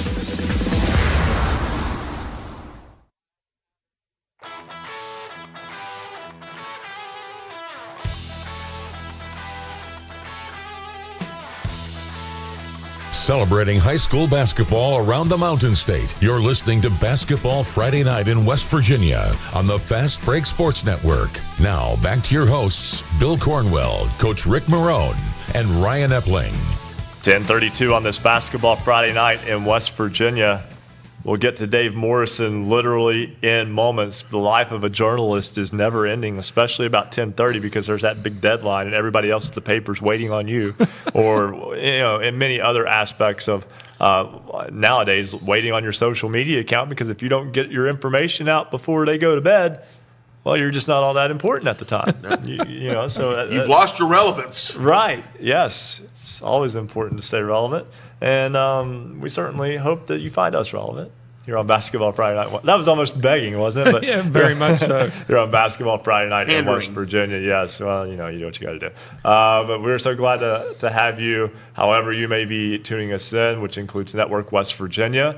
I have a lot of family who watch the show on the cable provider that takes care of Wayne County, and Network West Virginia is on that. So, of course, we're available in about 40 counties on Network West Virginia. We're also on Comcast 25 in Huntington. It's just... Need to drop that million number again like you did last week. We also have our radio listenership. Our radio listenership is not a million, but our reach is more than 1.3 million people can turn their radios on and pick up Basketball Friday Night in West Virginia. Incredible how that works.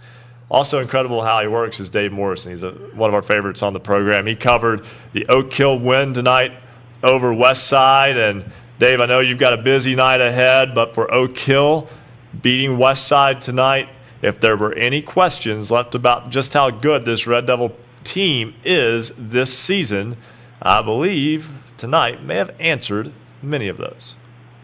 Yeah, and that was my first question for Benitez Jackson. Thanks for having me on, by the way. That was my first question for Oak Hill coach Benitez Jackson. You feel like you answered some questions. I don't think he felt too much, as a coach would, like he had any questions about his team. But obviously when you're a player and you're in high school, you feel maybe you're undefeated and you're number 7 in the state. You think you should be ranked a little higher. How do you take care of that? You go on the road and you beat a very, very good West Side team. 50-48. Once again, Andrew Work was the big guy for Oak Hill. 24 points tonight and another game winner. That's his 3rd game winner. Oak Hill 7-0 now. He's had 3 game winners in the last 10 seconds. Well, I think it was 11.2 left tonight. But that's 3 game winners for this junior. And you're talking about a team in Oak Hill that started 2 sophomores and 3 juniors against a team of 5 seniors for Westside. So very big win for Oak Hill to go and win at Westside. And Mingo Central would come to Westside earlier this year, and Westside beat them relatively handily. So it answered, as you said, some big questions for Oak Hill there.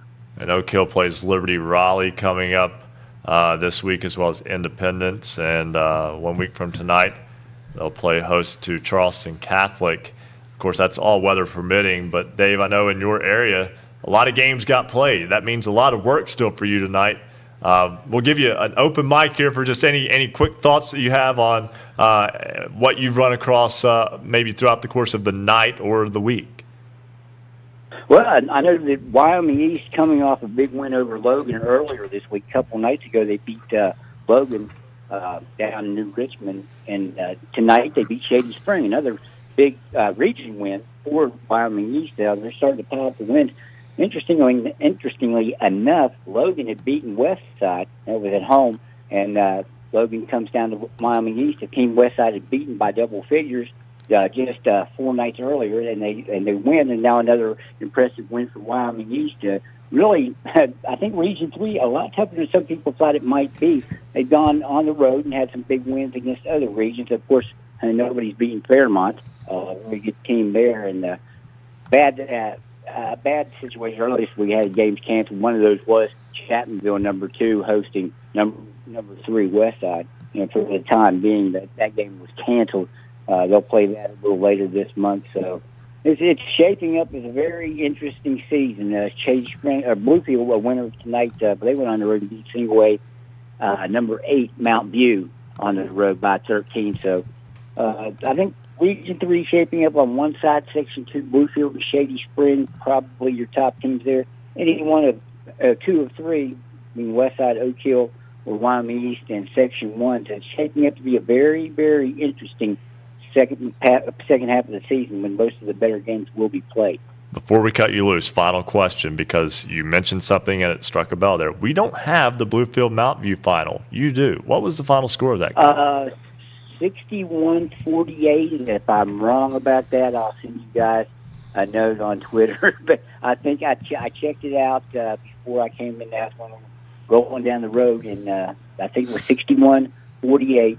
Bluefield a winner there. Mookie Collier 24 points. I think Dumani Edwards 22, I believe, from Mount View.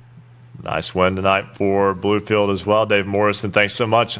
Now get to work or something. Hey, guys, right? Always. I appreciate it. You guys have a great evening. Thanks for having me on. Thanks so much. We'll talk with Craig Dutton, Wes McKinney, Bo Anderson still on hold. But right now it's time for another check of the Marshall University Sports Journalism BasketballNight.com scoreboard. Bill will turn you loose with the boys' scores. Surprise. We got a bunch of them right now. Again, a lot of the finals have come in. First off, Frankfurt, the winner tonight over East Hardy, 87-60. North Marius, big win over Bridgeport, 64-46. Just talked about that a little earlier. Buchanan Upshur gets a win over Liberty Harrison, 63-56. Battle in the MSAC Hurricane over Cabell Midland, 66-57. Trinity, a big win over Clay Battelle's Seabees, 91-48. Preston over East Fairmont, 69-59. Robert C. Byrd picks up a 59-40 win over Elkins Tigers. Grafton Bearcats get a win over Lewis County, 67-55. Greater Beckley Christian falls to Summers County tonight, 65-64. It was Greenbrier West, 63. Midland Trail, 55. Jefferson over Hampshire this evening, 64-53. Up in the Eastern Panhandle, Musselman takes care of Hedgesville, 50-39. Southern Garrett, Maryland over Kaiser this evening, 55-38. Philip Barber's Colts over Lincoln, 68-38. Martinsburg a win over Spring Mills, 70-45. Valley Fayette beats Meadow Bridge, 61-50. Bluefield takes care of Mountain View this evening, 61-48. Oak Hill is a winner over Westside, 50-48. Parkersburg Catholic defeats the Williamstown Yellow Jackets, 70-53. Pawpaw over Union, 61-47.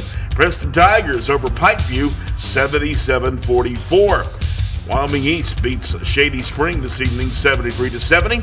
And it's the Sherman Tide over the Van Bulldogs in a Boone County battle, 53-52. Now let's take a look at the girls' scores tonight on the Marshall University Sports Journalism Basketball Night.com scoreboard. On the girls' side, Midland Trail gets a nice win over Fayetteville, 64-40. Riverview 47, James Monroe 40. Petersburg gets a 63-46 win over Berkeley Springs, and a big win tonight for the Lady Pioneers of Wayne. They go to 11-1, 53-35. They defeat Chapmanville. Kind of an up-and-down affair, but Wayne pulls away late and puts away the Chapmanville Tigers to really grab a stranglehold in that Cardinal Conference in the South Division. East Hardy falls tonight. This is a big upset. This is the West Virginia Hit Tournament. Talked a little bit about it last week. I know we'll talk a little more about it. Those pairings are on our website on the girls' side. And tonight, a number 7 seed, South Harrison at 2-7, gets a win over East Hardy, the 2 seed in the big school division, 51-48. South Harrison with the win in that one. Williamstown knocks off Trinity tonight, 83-63. The Lady Jackets with the win to go to 7-3. Hedgesville falls tonight to Preston. The Knights get a 75-56 win. And the Hampshire Trojans, 47, Jefferson, 42. That's a look at your Marshall University Sports Journalism BasketballNight.com scoreboard update. Thank you very much, Bill, and thank you very much, Coach. And let's go back to the phone lines. We've held him long enough. Craig Dutton, WRRR Radio in St. Mary's, joins us now on the program. And Craig, I know that you can talk St. Mary's, you can talk Tyler Consolidated, you can talk about just about anyone up and down the Ohio River in that part of the state. I'll just turn you loose. What's on your mind tonight? Honestly, tonight I was supposed to have the Tyler Magnolia game as part of the Knights Round Ball Classic. Now, there were pictures being passed around this morning. They're about to have a double whammy up there in Tyler County because this morning, after I drove through it, it was real foggy last night, about 1.5 inches and 2 inches of rain fell in Wetzel, Tyler County. I don't know what the status is of Valley High School over in Pine Grove in Wetzel County, but I do know along Route 18 there in Kidwell, where the high school for Tyler Consolidated lies, their bridge pretty much flooded. Their football field, I think, was flooded this morning, I believe, based on where I saw those water heights were on the property. So they had to cancel school today, and they were supposed to move the games. They were even thinking about playing the games tonight, even after all that. But that didn't occur. They moved the games to tomorrow. So that whole classic's been pushed back. They don't know when they're going to play, even if there is going to be a championship for the boys. But the girls' championships will be tomorrow afternoon at 3. No, the girls' championship at 5 with Magnolia and Valley.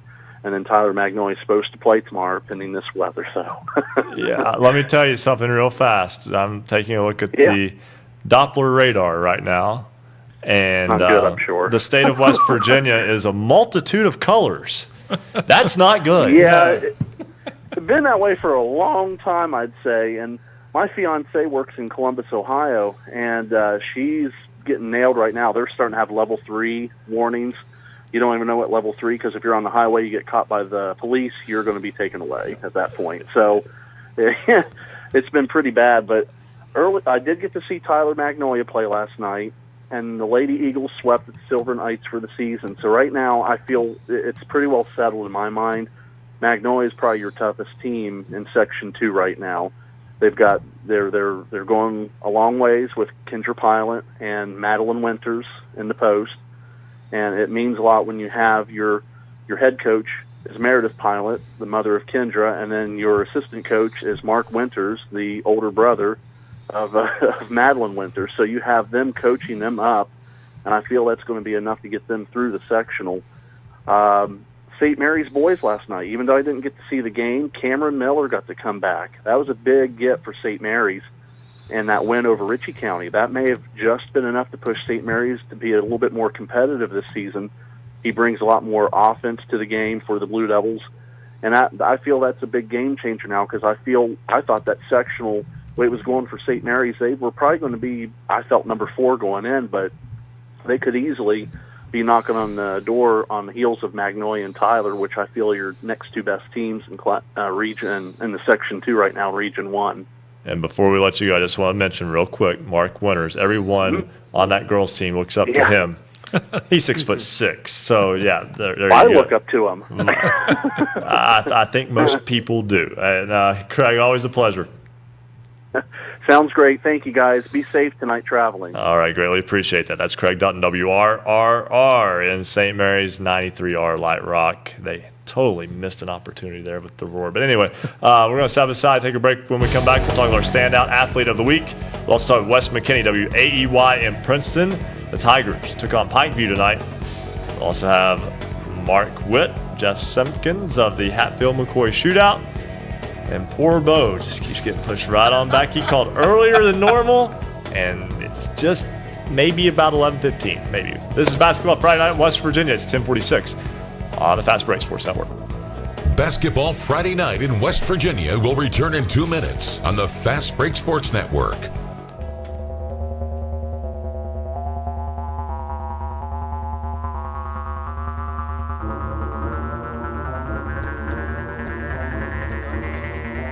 For scores online, all of them in West Virginia, visit basketballnight.com.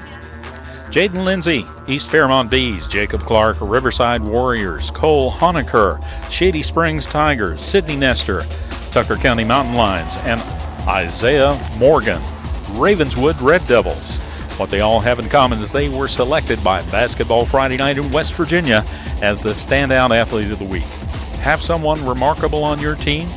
Did you have an athlete make an outstanding play? You can nominate your team's players to become the Basketball Friday Night Standout Athlete of the Week.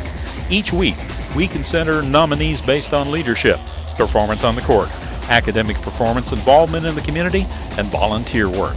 Every Friday night, we select a Standout Athlete of the Week. Head over to our website, basketballnight.com, and click on the Standout Athlete of the Week tab. Fill out the nomination form, and we'll take it from there. We want you to nominate your team's athletes. Check it out at basketballnight.com. Basketball Friday Night in West Virginia, the Mountain State's voice for all things high school basketball. Join us on the show. Call us toll free, 855-784-6677, 855-784-6677. Give us an update on your team's game. Follow us on Twitter at @hoops_roundup, @hoops_roundup. Shout out to some of our newest followers tonight: Jaden Henry, Jimmy Morgan Jr., Mike Anthony, Gravedigger. Sports Talk Line tonight out of Magnolia High School: Bennett Jackson, Xavier Carruthers, Jasmine, Les Sims, and Malin. They're all part of the Basketball Friday Night in West Virginia family.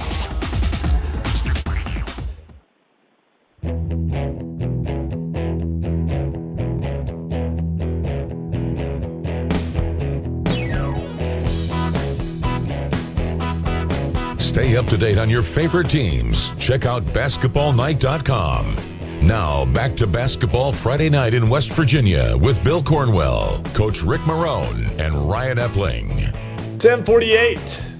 Basketball Friday Night in West Virginia. Ryan Epling, Bill Cornwell, Coach Ric Morrone. Happy to have you along. Hope you're nice and warm wherever you may be tonight. Yeah, Bill, doing all right over there? I'm doing all right. I was like you. I was looking at the old radar, and it is quite colorful. it's just like a Skittles. It's like a rainbow. It's not a rainbow of flavor, but it's a rainbow of weather throughout the Mountain State right now. I mean, I'm looking at the radar right now, and we're not going to talk about weather the rest of the show, I promise. But in brief, I see green, I see yellow, some orange. I don't see any red. That's good. But some pink and some purple and some light purple and some white.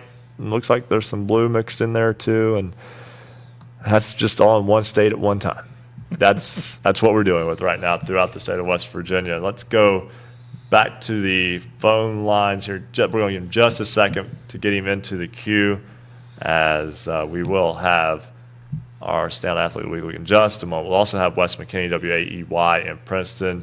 We'll talk with Mark Witt and Jeff Simpkins about the Hatfield-McCoy shootout as well, which is taking place at the Williamson Fieldhouse. Fun event.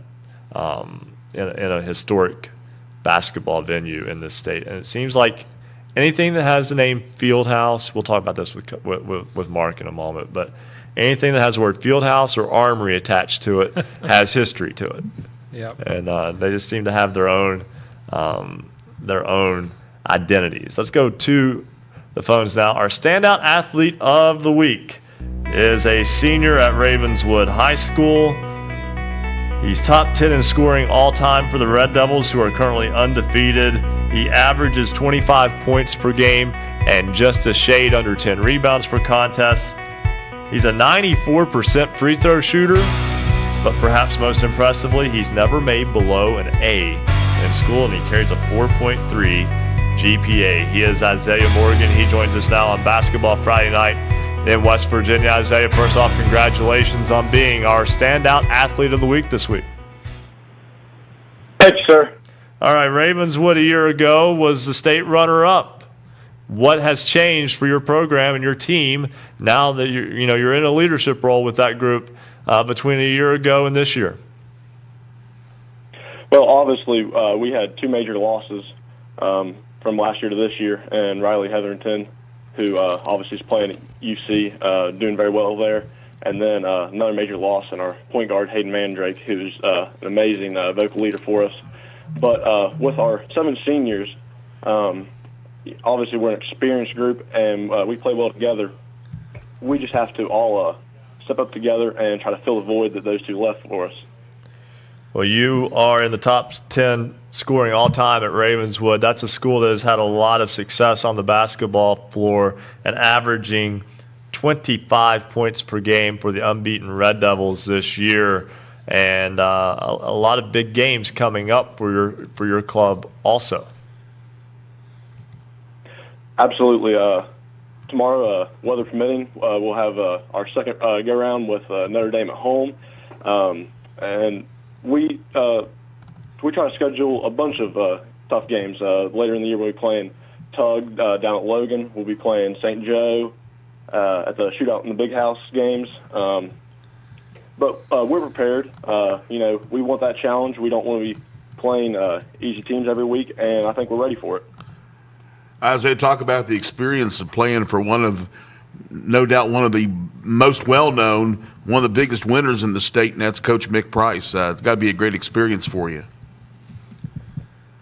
Absolutely. It's a blessing. I couldn't ask for a better coach. I mean, he, day in and day out, is everything you could ask for from a coach. He's unbelievably knowledgeable about the game. Our practices are just immaculate. And really, I mean, with Coach Price, he goes beyond the role of being a coach. I mean, he means a lot more to each one of us. So I would say you could ask any player that's ever played for him, and they'd give you the same response. Isaiah Morgan, a National Merit semifinalist last year, Vice President of the Fellowship of Christian Athletes and National Honor Society at Ravenswood High School. Obviously, you put a whole lot into off the court, perhaps more so even than on the court. Yeah, obviously I love basketball. That's what I do. But on the same token, it's not everything in life. I put a lot into my academics, and I really enjoy my role that I play in our FCA chapter at Ravenswood. And I just think when you're in high school, you should do whatever you can, do whatever you enjoy your time while you're there. Isaiah Morgan, Ravenswood High School, our standout athlete of the week. The Red Devils undefeated. Isaiah, once again, congratulations, and thanks for joining us tonight on Basketball Friday Night in West Virginia. Thanks for having me. All right, and we'll have to go back and talk about that in a moment, because right now we need to go to Mark Witt and talk about the Hatfield-McCoy shootout. And Mark's so kind to go up on Minor Mountain in a snowstorm to call us tonight. Mark, how you doing? Yeah, guys, I'm doing fine. How are you guys? I'm thinking that we should probably expedite this a little bit for you. and obviously it's a great event, the Hatfield-McCoy shootout. I know Jeff Simpkins also there, but this event, bringing people into the Williamson Fieldhouse, it's a historical venue. I mean, quite frankly, you could put it on the historical registry as far as I'm concerned when it comes to basketball within West Virginia. Actually, it is. There you go.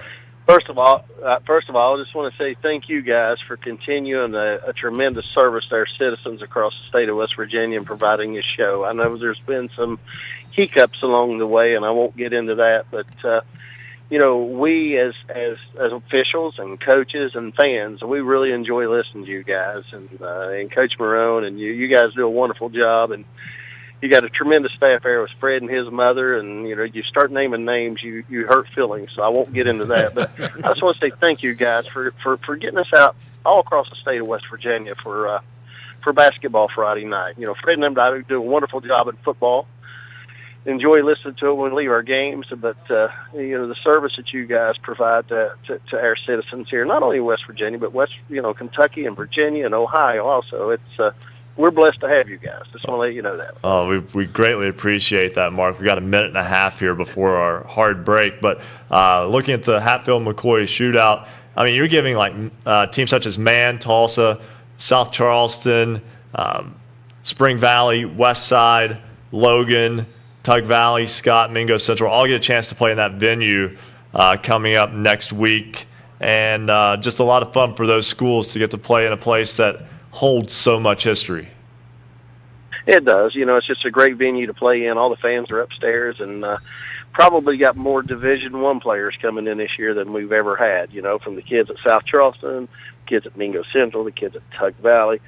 The big kid at Sheldon Clark and the 8th grade, you got a team coming in starting 3 8th graders, a sophomore, and a senior. And the 16, the 16 kid, they're, Huggy and all those guys are looking at him, and then you go down to the Believe Academy, or TNT is what they were called last year. Randy Casey, kid that went to school right here in Matewan, West Virginia, bringing his team in as his high school team. He's got 4 D1 players on it. The Jellion team that's coming in, they've got 3 or 4 D1 players on their team. It's just going to be a great lineup starting at 3:30 on Friday. Have Ambassador Christian Academy going up against Phelps, Kentucky, and then at 5 o'clock you got. Sorry to interrupt you, Mark. We're right up against a hard break. Can we bring you back right at the top of the next hour, right after the break? Sure. All right, yeah, we'll do that. We'll talk much more with Mark Witt about the Hatfield-McCoy shootout. We'll also end up with a scoreboard update, and we will have Wes McKinney and resident referee Bo Anderson. All of that to talk about and much more. Hour 3 of Basketball Friday Night in West Virginia is just a little over 2 minutes away here on the Fast Break Sports Network. Basketball Friday Night in West Virginia will return in 2 minutes on the Fast Break Sports Network.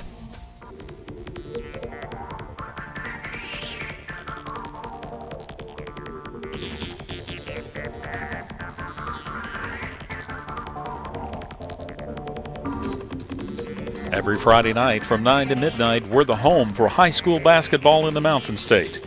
This is Basketball Friday Night in West Virginia.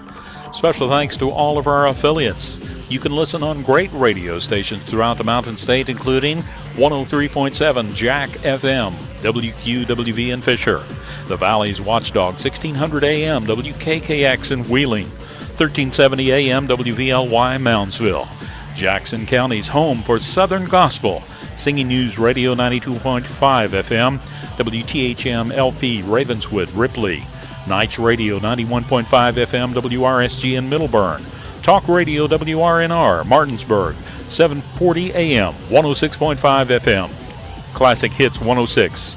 WHFI Linside 106.7 FM. 95 The Sports Fox. WBES Charleston 950 AM. 101.9 FM and 1290 AM WVLW in Logan. Light Rock 93R WRRR St. Mary's 93.9 FM. The Ticket 102.3 FM WMTD in Hinton. 98.5 FM and 101.5 FM WQAZLP Edmond Beckley. 101.7 FM WYAPLP in Clay. And Marshall University's flagship station 88.1 FM WMUL in Huntington. If you're a cable subscriber, you can find us statewide on Suddenlink's Network West Virginia. Cable subscribers in the Huntington region can find us on Comcast Channel 25. This is Basketball Friday Night in West Virginia.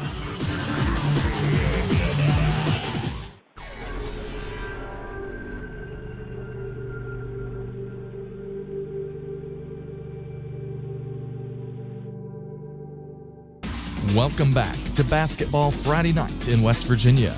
To join tonight's program, call 855-78-HOOPS. That's 855-784-6677. Follow us on Twitter @hoops_roundup for all the scores all the time. And visit basketballnight.com for a comprehensive look at schedules and standings for every team in the state. Stay tuned. Another hour of Basketball Friday Night in West Virginia begins right now. 11 o'clock, final hour of the program. Ryan Epling alongside Bill Cornwell and Coach Ric Morrone. We're going right back to the phones. We got a scoreboard a little bit later on. If you're looking for a score right now, go to @hoops_roundup on Twitter or basketballnight.com. But we'll get you a full scoreboard update. Also, you can check the scroll across the bottom of the screen if you're watching the video feed in any of the numerous ways that you can. Mark Witt is with the Hatfield-McCoy Shootout, which is coming up next weekend. Kind enough to hang with us through the break. And Mark, you were just going over the Friday schedule. You mentioned Ambassador Christian in Phelps, Kentucky at 3:30, and then at 5 o'clock, Wyoming East in Tulsa. And it just continues to go from there Friday. It sure does. You have Sheldon Clark with all the young players there, and the 6'10" kid. JJ does a wonderful job there going up against Scott High School out of Boone County. And, Scott's up and coming. Actually played Chapmanville pretty well the first half when they met the other day, and the reputation Chapmanville has this year in this Region 4 stuff. I've heard you guys talk about that coming in from my ball game tonight. And the next game, we got a rematch from last year. We got Johnson Central taking on Mingo Central. Johnson Central were able to pull out a win last year, and Mingo's looking for revenge this year. And got Jeremy Dillon's already signed where you guys are located at Marshall University, and Johnson Central's got a couple of nice young kids. Tommy McKenzie does a good job over there, and Kevin does an excellent job up at Mingo Central. And it's a 9:30 game. It's big versus tall. You got the big guys coming from Believe Academy, which was TNT last year, and Randy Casey, my good friend, we're here in Mingo County, coaching there against Tug Valley. And you know what Evelyn May's done there with that Singaway team. And, I got to say one thing. If there's anybody in the state that plays a tougher schedule than that little Singaway school right here in my county, Tug Valley, I would like to see it. They don't care who they go up against, buddy. And, and all this is practice. It's unlike football where you got to win to make a playoffs. This is all practice. Just getting you ready for February or March for that state tournament run. And I commend him and, Vic Herbert at South Charleston. He does the same thing. Vic said, "Let me play the Lakers if I can." And, you appreciate that. Well, it's all about getting better, guys. You got to see where you stand early, and you guys understand that. Your coaches, Rick, understands that, right, Rick? Yes, sir. I'm with you on that. You are, buddy. I mean, you play a tough schedule on the girls' side. Then we come back on Saturday at 10 a.m. We got Phelps and Manners are two up-and-coming teams. Both of them in rebuilding process. And then we have East Ridge and Tulsa. I think it will be a good game. Tulsa, the new coach down there, has done an excellent job. I had them a few weeks ago and against Lawrence County, Kentucky. And then we have Glasgow and South Charleston. I think that'll be an excellent game. Glasgow's got a couple of D1 players. South Charleston, they're South Charleston. They've had a little issue there with a couple of guards, I understand. But, they're battling the MSAC, and you know what that is. And then we got what we call our prep game at 2:30. That'll be Jillian and I believe Academy's number 2. And then at 4 o'clock, we're glad to get Spring Valley back. My buddy Steve Morrison always brought Spring Valley up every year. And then, Corey got in a scheduling problem there, but we got them back, got those guys back into the thing. And they're going up against Westside, a team I officiated tonight against Oak Hill. And Westside went down 50-48 tonight. They were down about 11 points going into the fourth quarter and come back and went ahead by one and ended up getting beat at the end. And I think a very interesting game. You got Mark Thompson's Belfry Pirates, who I think is one of the most athletic teams. I've had those guys once already this year over in Kentucky, going up against Zach Green's Logan. You're the early kid and Dino and one of my favorite players over there, little T.J. Mullins. I watched him grow up, know his dad well, but that's going to be a very interesting game. And then at 7 p.m. on Friday, we got Tug Valley Panthers, a single-A team, going up against the Scott Skyhawks. And, again, I mentioned earlier, Scott, first quarter and a half against Chapmanville, give them all they wanted over there. And Scott's in a rebuilding year, and I think Coach McComas will do an excellent job over there. He's working hard to get those kids back in. And then our nightcap will be Sheldon Clark and Mingo Central, which should be a very interesting game. Should be a lot of fun. And, Mark, before we let you go, obviously so much to do with this Hatfield-McCoy shootout. We have our resident referee that we call him Bo Anderson. You also officiate games, but something that is important is we can't play these basketball games that we love so much without officials, and unfortunately the numbers seem to be a little bit down on that side. It is. And, in football, you look at it, and then on the basketball side, you look at it. And in the southern part of the state, guys, we could take young kids, and I'm glad you're giving me a minute to talk about this. I've talked to Mr. Dolan and, our previous executive directors up there, and I do some leadership classes at some of our technical colleges. But, we could take kids in school. If they would get into this, they could make $300 to $500 or $600 a week. And right now, we're in a critical situation getting officials out there. And, Bo can tell you that, and Rick knows that, Coach Morrone, and it's hard to get our young kids into it, but it's a great opportunity to stay in a game, make a little money, help pay for your college, or give you a little disposable income, to do things that you may not be able to do. And our officials that come down here, we have them coming from about 3 hours away to our local guys, and we don't have a whole lot of local guys here. But one of the things that we hear about our teams coming in is not only the hospitality of southern West Virginia, but, they get to come in and look at the Hatfield-McCoy feud sites. They get to look at the trail system, the billion-dollar coal field, the coal house, and they get to drive up on this highway where I'm sitting right now. It's named after my brother, on the King Coal. There's 3 states that you can look at up here. Just what an educational opportunity it is for these teams to come in. And, if it wasn't for people like Jeff Simpkins' law office to be able to provide a stipend for these teams to come in to use as a scholarship or for their basketball teams, whatever they choose to do, this thing could never happen. And 16 years running, and, we took a beating here in southern West Virginia with our coal business. It's bouncing back, and we're not where we need to be with sponsorships. We're hoping for good crowds. They can come in on each day, guys, for $8, get a hand stamp, and come and go as they please. They may want to watch one ball game and go somewhere and eat or go look at a historic site, and then they come right back in the ball game. So, you look at Saturday, 8 games, that's $1 a game. Where can you get a bargain like that to help our kids? Absolutely. And, Mark, once again, we thank you so much for taking the time out to join us. We know you have to go to extremes to do so, and we appreciate that. And we appreciate all you do, too, not only with the Hatfield-McCoy shootout, but just we appreciate all the officials who put a lot of time and effort into making sure we can play these games. They do, and it's a thankless job, as officials will tell you, but, we're thick-skinned, and, it's a service to our youth, and our youth is our future. If we can make them productive citizens, it'll help us as we get older, and some of us are. There you go. Mark, always a great event. Hopefully we'll get to talk again about this next year as well.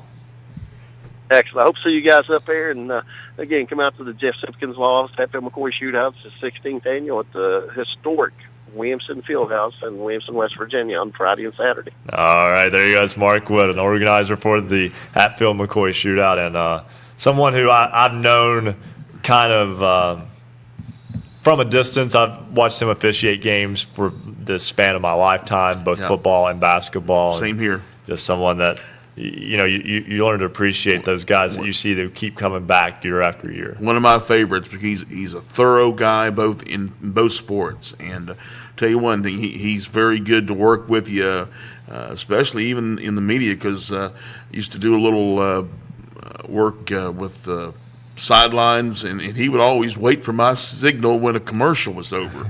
So Mark was hip to what we were doing. He was he was hip to it. Absolutely, and we certainly appreciate that. We'll talk with Benitez Jackson, the head coach at Oak Hill, in just a moment. I'm looking forward to talking to him. I'm also looking forward to talking to our resident referee, Bo Anderson. But right now, we've held him off long enough too. Wes McKinney, WAEY in Princeton, had the Princeton Pikeview game, and we haven't got to hear from Wes in a couple of weeks now. Wes, hope things are going well for you. Yeah, guys, it has been a while. We've had obviously some snow outs and some, I guess you maybe call them cold outs. Nah, I think that's the best we could come up with. Yeah, but Princeton finally back on the hardwood after, I think we counted up, I believe it was 18 days that Princeton was off between games. December the 21st or something like that, they played, and then didn't play again until this past Tuesday. So, January the 9th, Princeton didn't play. So a big, long layoff there for the Tigers, and you would never know that there was any rust. They've won 2 games this week, both in very convincing fashion. Got the big win tonight against Pikeview by 33 points, 77-44. And I think you're starting to see Princeton gel a little bit. I mean, they did play 3 games before Christmas against very good competition, Bluefield, Graham, and Oak Hill. And, Oak Hill is a big surprise, not only in Southern West Virginia, but I think across the state now. So that doesn't look like a bad loss for Princeton. So, I think the Tigers really starting to gel all of a sudden. And Princeton, as you mentioned, playing very well in his last 2 outings, and now looking forward, a week that has games with Nicholas County, a short trip to Graham, Virginia, and a home game with game at Mountain View, a trip to Welch for that one. So Princeton will be again will face some challenges this coming week. Yeah, and I think that's why it was so important to go to Greenbrier East on Tuesday night, a place where Princeton and doing radio for Princeton for 5 years now, I've seen so many heartbreaks, so many just tough losses for Princeton in Fairleigh, and for them to go over there and get a win on Tuesday night and do it by almost 30 points. I think I talked about it tonight on there. I think that just carries so much weight, in the now and then, down the road, because, Princeton all of a sudden, maybe doesn't have to go on the road, for a sectional semifinal, and just to go in there and just kind of get that monkey off your back against Greenbrier, I think just carries a lot of weight, for the rest of the season. Hey, Wes, Bill Cornwell here, and good to hear from you. And talk about what Coach Ernie Gilliard's thoughts are as far as this, how this team's developing right now.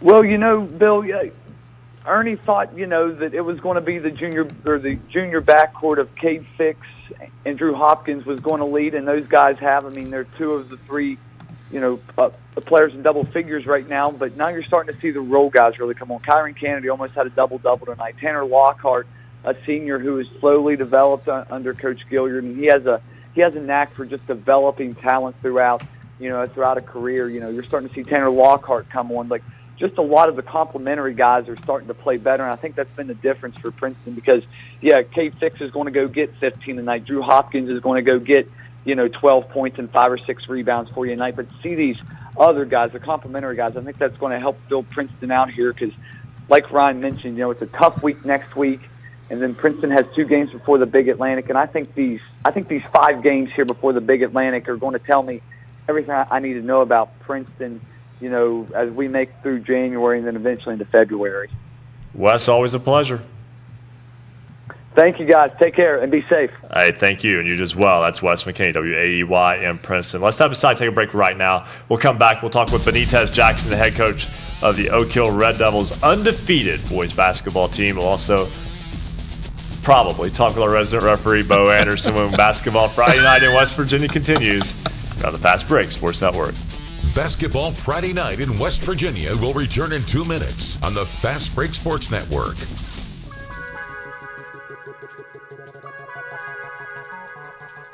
High school basketball's voice in the Mountain State. This is Basketball Friday Night in West Virginia.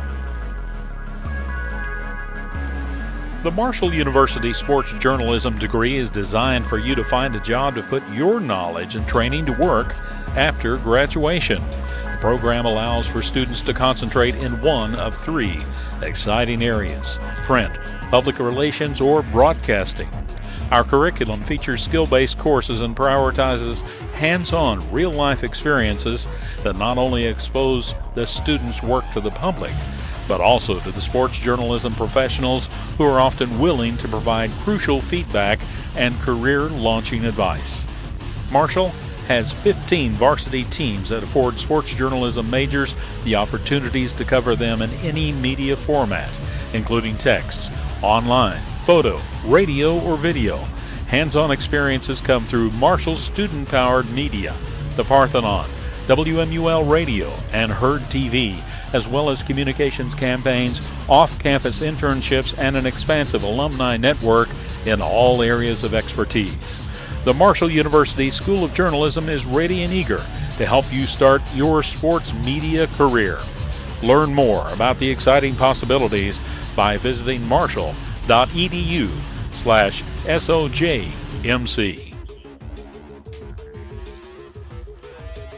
Join us on Twitter @hoops_roundup, @hoops_roundup. Shout out to some of our newest followers tonight: Jimmy Morgan Jr., Jaden Henry, Kyle Garrettson, Brody Harwell, David Bowles, MHS Basketball. That's out of Madonna. This is Basketball Friday Night in West Virginia.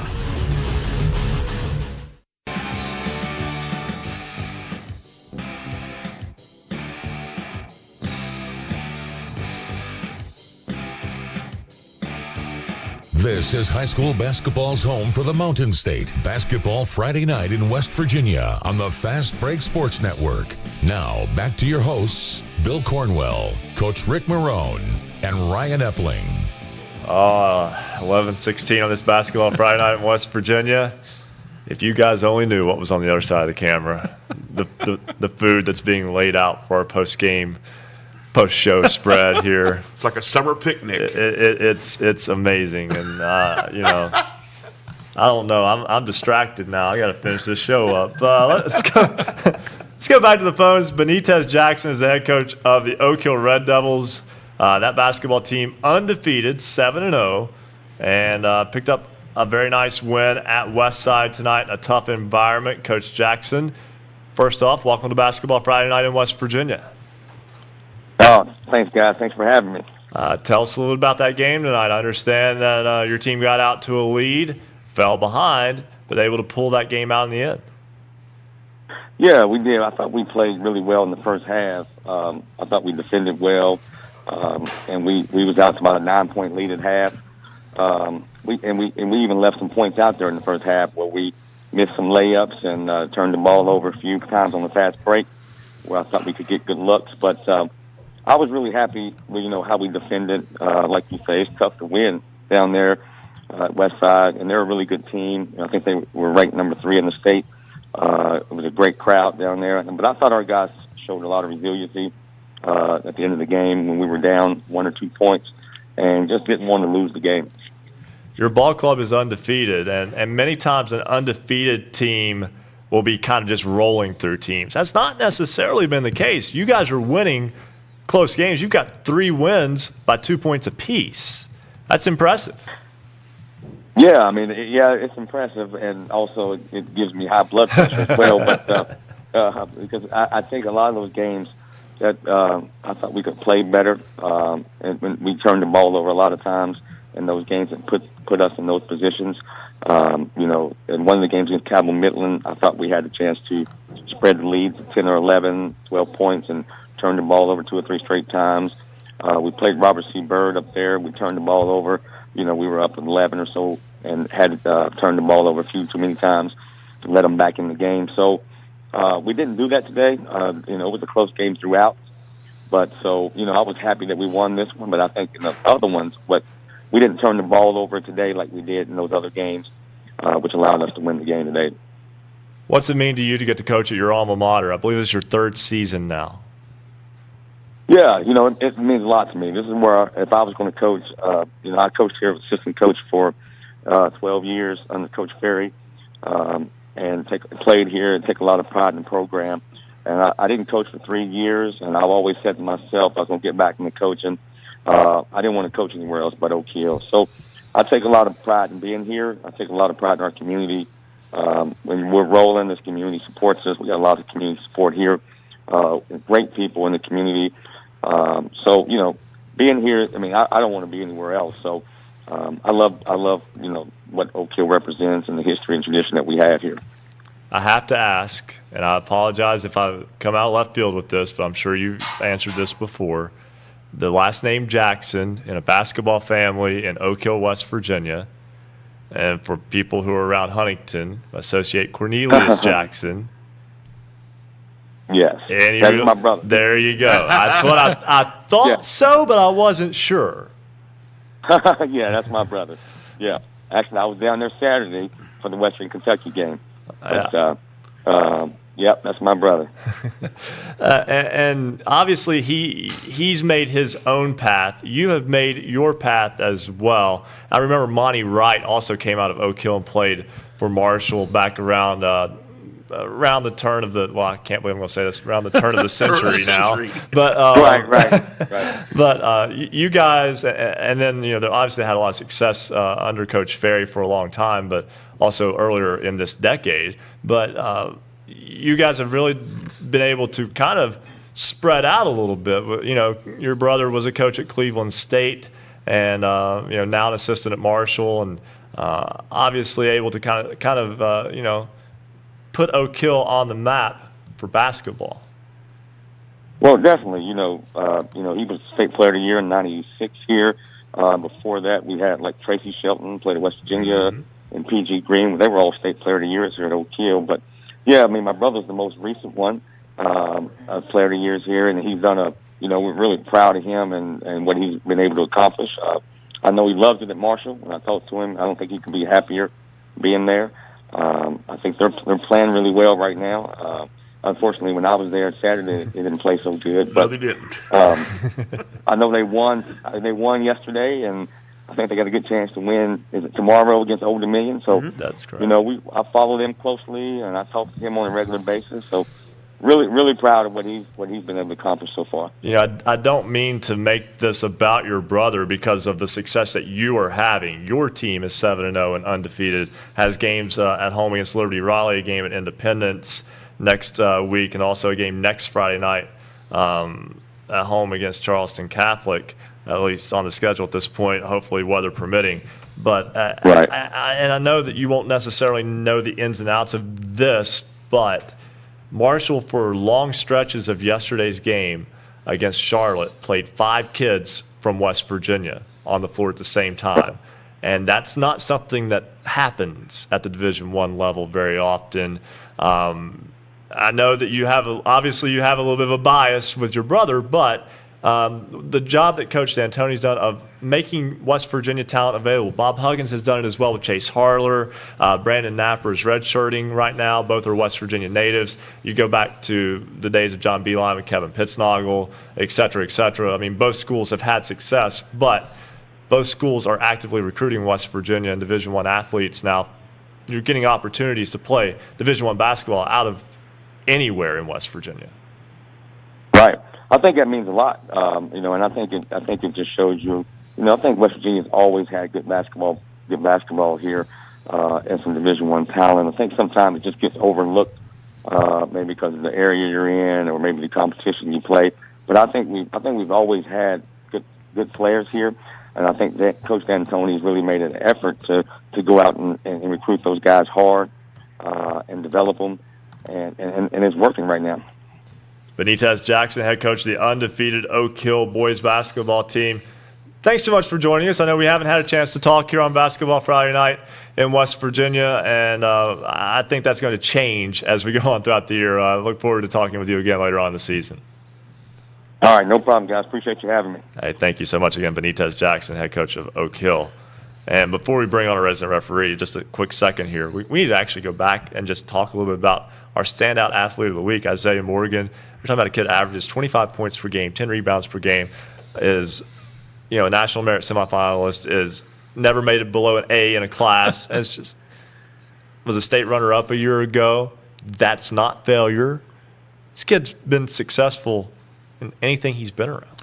Yeah, and I really like the fact he took on the challenge of kind of lifting that team. They lost 2 real key components from last year's runner-up team. I never hear the word reloading or retransitioning or whatever. It's always onward and upward. And you mentioned Coach Price there at Ravenswood. He set a high standard there, and I think it starts at the top with him. But players like Isaiah Morgan, Vice President of the FCA, I mean, this is a well-rounded young man, very deserving. But what kind of leadership? They've got 7 seniors on that team. Tell you what, keep that one in your book because I think Ravenswood going to make some noise. Yeah, he's an impressive young man, and you could tell the way he spoke to us and kind of looked at things with his basketball team and his scholastic career. He is very much mature beyond his age. He is very much, he might be 17, 18, but he has much older, I guess you could say, he's much older in spirit. What I found impressive also is that when you think about it, what you lack at that age, it's not intelligence, it's perspective. You can't have it. You don't have the life experiences to really be able to put what something means into perspective. He seems to have picked up on that, though, pretty quickly, and that's impressive to me. All right, Bo, it's time. Our resident referee, Bo Anderson, the marathon man again tonight. Hey, he's got to listen to a pretty good show, I think, while he's been on hold. We greatly appreciate our resident referee, Bo Anderson, joining us here on Basketball Friday Night in West Virginia. And Bo, welcome back to the program. Well, I know what happened tonight. About an hour and a half ago, well, actually more than that, you saw my name pop up and said, oh, boy, I got to see how long I can keep him on hold tonight.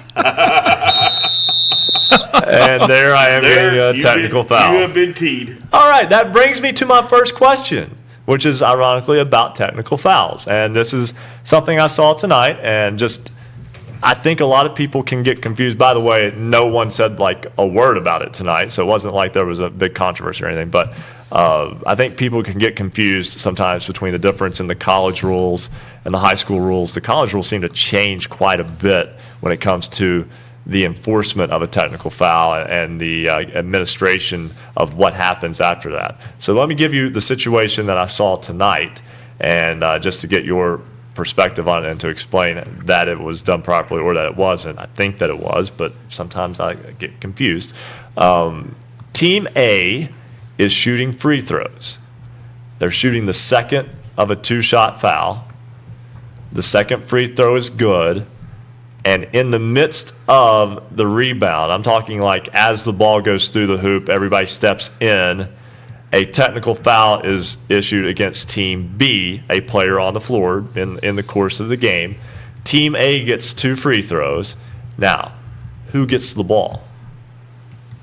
A technical foul is always, when it's a individual technical foul, it is always 2 shots and the ball to the team. If B gets a technical, then A always gets 2 shots and the ball at the side opposite of half court. A technical is always, an individual technical is always 2 shots and the ball to that team that's shooting the shots. And the only time that you won't have shots is if there's double technicals, whether they be double flagrant technicals or just double technical fouls or simultaneous technicals, and then that is always the point of interruption. But anytime you have a technical foul on an individual player or a coach, the other team will get 2 shots and the ball side opposite half court from the scorer's table. And I think that's something that can be confusing because of the way college basketball has sort of changed it. So I appreciate, and that was it was administered exactly right tonight. So again, just one of those situations you see that sometimes might confuse you, even though it doesn't have to. Coach Morrone, you have anything for Bo? No, I wanted to. Well, yes, I guess. No, No, I have a question. No. Bo, one thing I've kind of seen several times during the season, and I think you may have covered it in seasons past, but I think it's worth revisiting. Lane violations. That rule really for the shooter and those on the foul lane going into the lane on a free throw, it really changes, if not year to year. It seems like one year they want people going in the lane on release, then there's too much contact, and then it's on contact, and then the shooter has different rules. I guess twofold. One, explain the rule for everyone about lane violations on free throws. And two, if you have a double lane violation, would that end up at times either being a no call, or is there a way to handle that? Okay, yeah, Rick, sure, certainly. This will take a minute or two here, obviously. You've got two. Well, I'll do the best I can. I'm kidding. You got time. First of all, the lane violations. First of all, everyone should be aware that there's only 2 offensive and 4 defense at the max in the lane spaces. That's the mark lane spaces. You're going to have 6 total people lined up in the lane spaces, and the shooter. And then the other 3. First of all, let's talk about them. They've got to be foul line extended outside the 3-point line during the free throws. Now, the lane spaces, if A is shooting free throws and B violates and A misses the shot, A gets another shot. If A is shooting free throws and B violates followed by A, and I'm talking about just the 6 in the marked lane spaces, only the first violation counts on the 6 in the marked lane spaces. So even though after A's got the ball and B steps in and then A steps in, the only violation that counts is B's. Now, it's different with the shooter and the people behind the 3-point line and foul line extended. The shooter cannot come inside the free throw line until the ball hits the rim. The players in the mark lane spaces that are blocking the shooter out cannot step behind the free throw line to block the shooter out until the ball hits the rim. They may step in on the release, but they can't step behind. Now, the 3 people outside are not allowed to step inside the semicircle or the 3-point circle or get past the foul line extended until the ball hits the rim. Now you got another scenario. So let me give you another example when you was talking about a double violation. A shooting a free throw, B steps in the lane too soon before the ball is released, and then A shoots an air ball. That's a violation on both. Therefore, Rick, if it was the first of 2 shots, then we would just shoot the second shot. If it was the second of 2 shots, we have a double violation, and we have to go with the alternating possession error to see whose ball it's going to be. Now, if a player, and we all know, or we should know, that the first 2 lane spaces that are closest to the basket, and this will be a little quiz question for you, are supposed to be occupied by the opponents of the shooter. So A is shooting, B should be first. That's the only requirement. The others can either be there or not be there. And if one's not there and the other one wants to step down to a space closer, they can. If they want to, then they alternate. Now, let's say we have an error here, and it's not an error. It's somehow A shooting a foul shot and B's in the first lane space, but so is A. We've got an A player shooting a foul shot and an A player in the first lane space. That is a double violation because A is not supposed to be there, and they are, and B should have been there, and they're not. And so that would cause a double violation. Yes, the officials need to try to check that. They should check and make sure. But in the case, we have to have a rule for it in case it does happen, and therefore you have a double violation there. So that's in the basic whole of your free throw coverage. And as you can see, officials have to be rocket scientists because they got a lot to cover when that free throw is going. Bo Anderson, our resident referee, we always appreciate you taking time to explain it out with us, and we'll try to get you in better order next week. Hey, no problem, guys. I understand it's a tight show. It's a tight crunch. I enjoy the show. And I will mention to you, Mark Witt talked about, and you talked about needing new officials. And I will remind you once again, it's the first time I've done it this year. If you want to become an official, a sports official of any kind, please call Parkersburg, talk to Greg Reed, talk to Bernie Dolan, talk to Roberta Newton, Alice Goodwin. Get a hold of somebody. Find out what class is provided in your area for the sport you want. And that number is 304-485-5494. That's the WVSSAC office. And we need some guys. I mean, we really do. And I'm sure it's not just in basketball. I'm sure it's as a whole.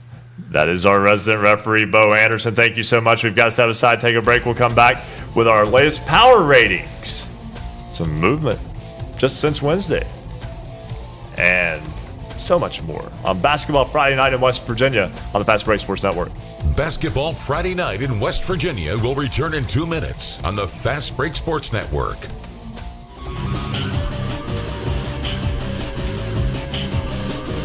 If you love basketball, then there's only one place to be on Friday nights after the game. It's Basketball Friday Night in West Virginia. Jaden Lindsay, East Fairmont Bees. Jacob Clark, Riverside Warriors. Cole Honaker, Shady Springs Tigers. Sidney Nestor, Tucker County Mountain Lions. And tonight, Isaiah Morgan, Ravenswood Red Devils, joins them. What they all have in common, they were selected by Basketball Friday Night in West Virginia as the Standout Athlete of the Week. Have someone remarkable on your team? Did you have an athlete make an outstanding play? You could nominate your team's players to become the Basketball Friday Night Standout Athlete of the Week. Every Friday night, we select a Standout Athlete of the Week. Head over to our website, basketballnight.com. Click on the Standout Athlete of the Week tab. Fill out the nomination form. We'll take it from there. We want you to nominate your team's athletes. Check it out, basketballnight.com. Coming up, the results from our poll question. This week's question: should West Virginia adopt a statewide no school, no practice, no play policy, or should the call be left to each school system? That's coming up next. You're selecting statewide no school, no practice, no play, or leave it up to each school system. You can check it out, all the past polls, at basketballnight.com, and each week we have a new poll question, and you can join in. Follow us at @hoops_roundup, @hoops_roundup. Big thank you to our new followers: Jaden Henry, Jimmy Morgan Jr., Brody Hardwell, Kyle Garrettson, Kim, Reese Stevenson. All a part of the Basketball Friday Night in West Virginia family.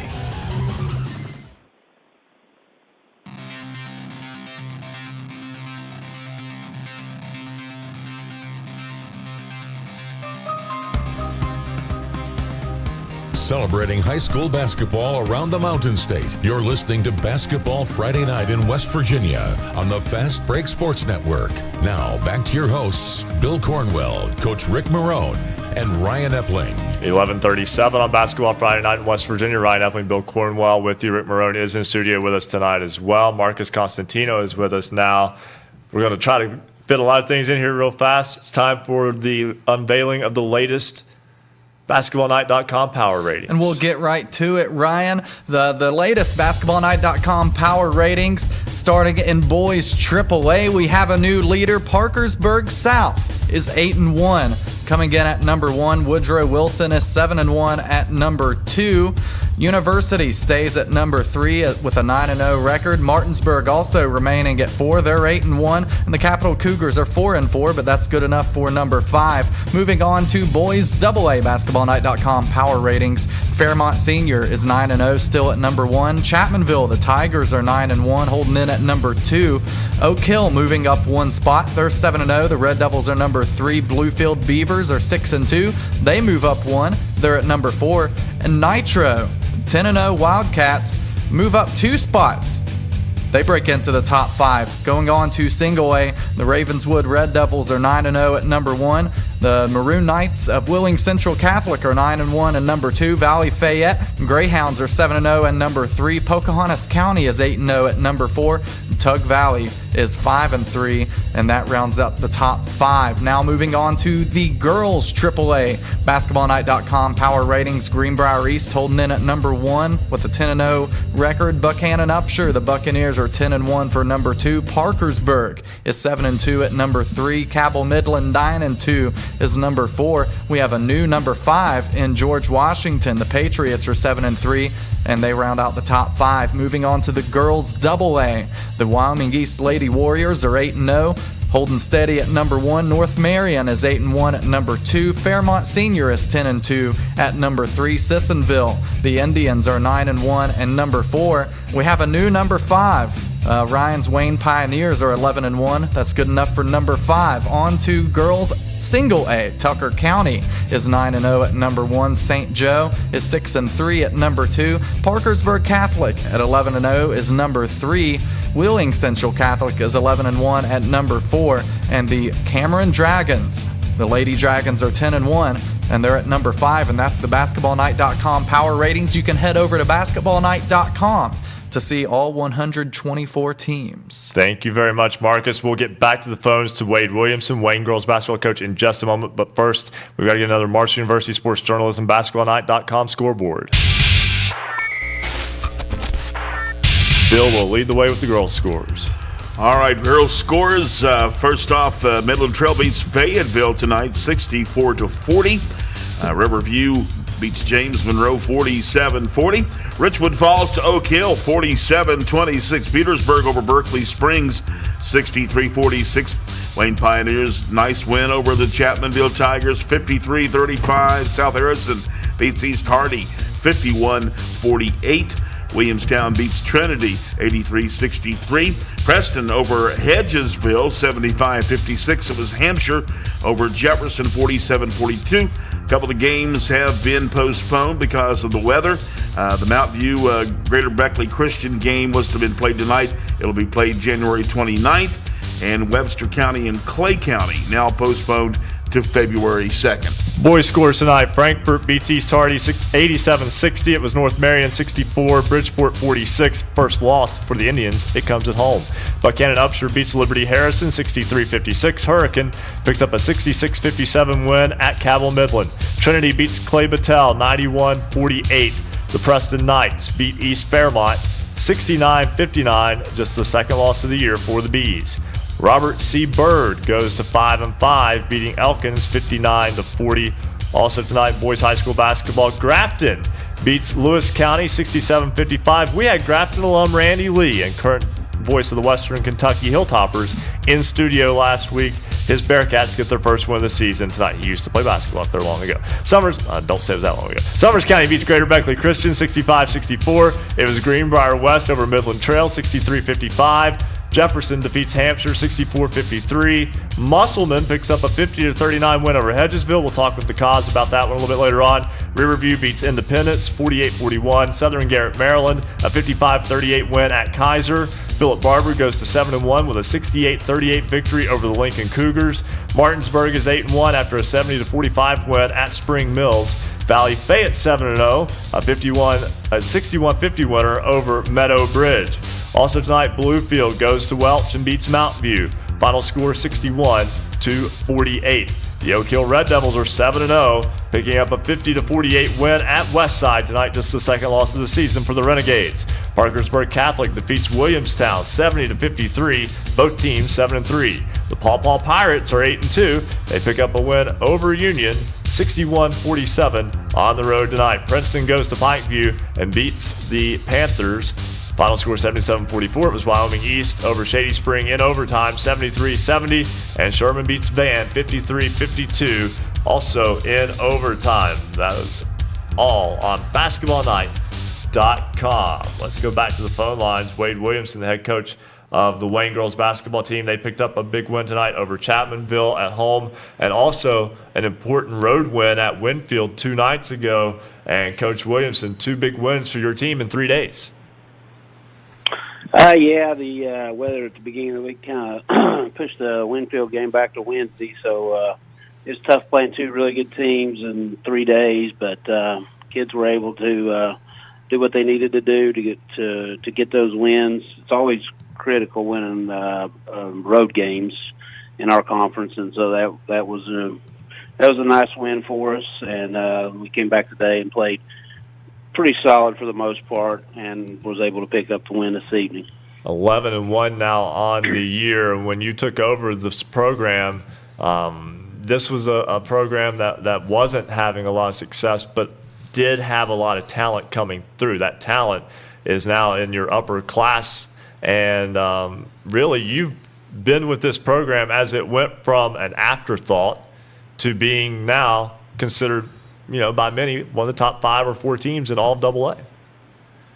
Yeah, well, I don't know, about all that at the end there, but it's been a growing process, for all of us, and we've kind of you got to give the girls all the credit. I mean, they bought into what we're doing, and they worked really hard in the off season to get to improve and get themselves better. Very competitive. So, and they had a lot of success when they were younger, and they just, they just aren't used to losing, and just didn't accept it, and so I think that's important. Their mentality, especially the kids that are seniors and juniors now, their mentality just allows them to compete. They just have a good mentality to compete. Tonight, your team scores 2 points in the third quarter, and in the fourth quarter, Maddie Wilcox scores 10 of her 17. Ariel Adkins, 14 points, 10 rebounds. Lakin Adkins, 14 points. They're sisters. They're not twins. They do look a lot alike, though. But nonetheless, your balance continues to show, and also, you're not a one-trick pony. No, I mean, I think sometimes that's what people kind of take at us at a glance, maybe, and until you watch us play a little bit, we've got other kids that Ariel gets a lot of the attention, and rightfully so. She scored about 1,350 points or so in her career so far, so she's had a lot of success and drawn a lot of attention to herself. But Maddie's game's really improved over the 4 years, and Lakin's starting to get back from her injury last year, and then the other day against Winfield, we had 3 kids in double figures and a couple with 8.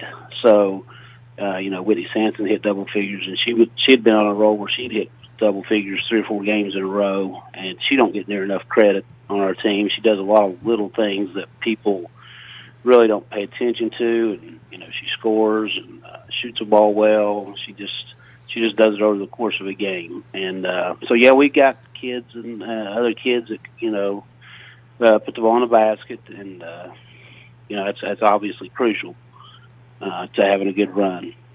Coach Williamson did get the chance to see your home games. I do PA for your games, admittedly.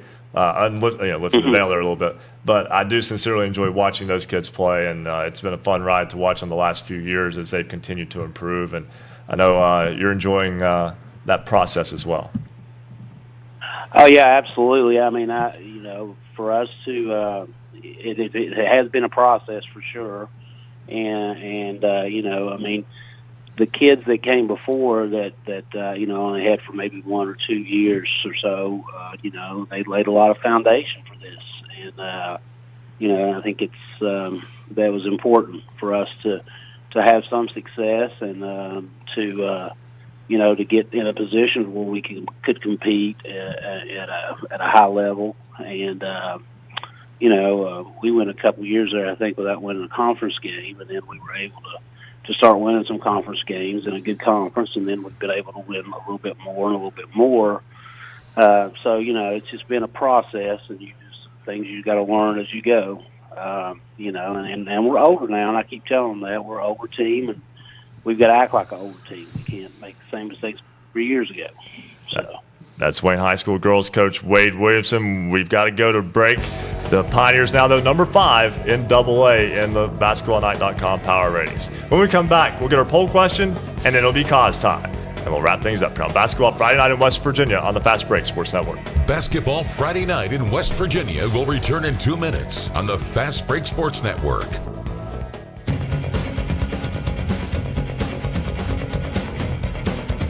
For scores online, all of them in West Virginia, visit basketballnight.com. We're streaming video live from the studios at Marshall University on the set of the Mike Stanley set downstairs. Visit basketballnight.com for video, audio, and the Basketball Friday Night scoreboard. Special thanks to all of our affiliates tonight. Of course, Suddenlinks Network, West Virginia, broadcasting us statewide on their cable system. Great radio stations throughout the Mountain State, including 103.7 Jack FM, WQWV in Fisher. The Valley's Watchdog, 1600 AM WKKX in Wheeling, 1370 AM WVLY Moundsville. Jackson County's home for Southern Gospel, Singing News Radio, 92.5 FM WTHM LP Ravenswood Ripley. Knights Radio, 91.5 FM WRSG in Middleburn. Talk Radio WRNR Martinsburg, 740 AM 106.5 FM. Classic Hits 106 WHFI Linside, 106.7 FM, 95 The Sports Fox, WBES in Charleston, 950 AM, 101.9 FM and 1290 AM. WVLW in Logan, Light Rock 93R, WRRR St. Mary's 93.9 FM. The Ticket, 102.3 FM WMTD in Henson, 98.5 FM and 101.5 FM WQACLP, Edmond, Beckley, 101.7 FM WYAPLP in Clay, and Marshall University's flagship station, 88.1 FM WMUL in Huntington. Thanks for joining us. Thanks to all our new followers. Follow us on Twitter at @hoops_roundup. This is Basketball Friday Night in West Virginia.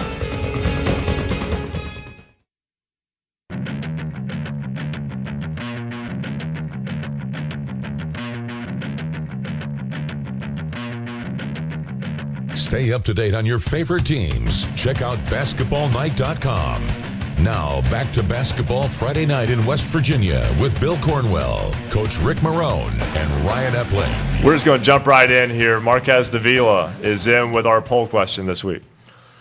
Thank you, Ryan. The poll question, we'll start with last week's. Should West Virginia adopt a statewide no school, no practice play policy, or should the call be left to each school system? We have a percentage of 82% say leave it up to each school system, and 18% said statewide no school, no practice, no play. This week we have the poll question is, should technical fouls in high school be handled more closely like they are in college basketball?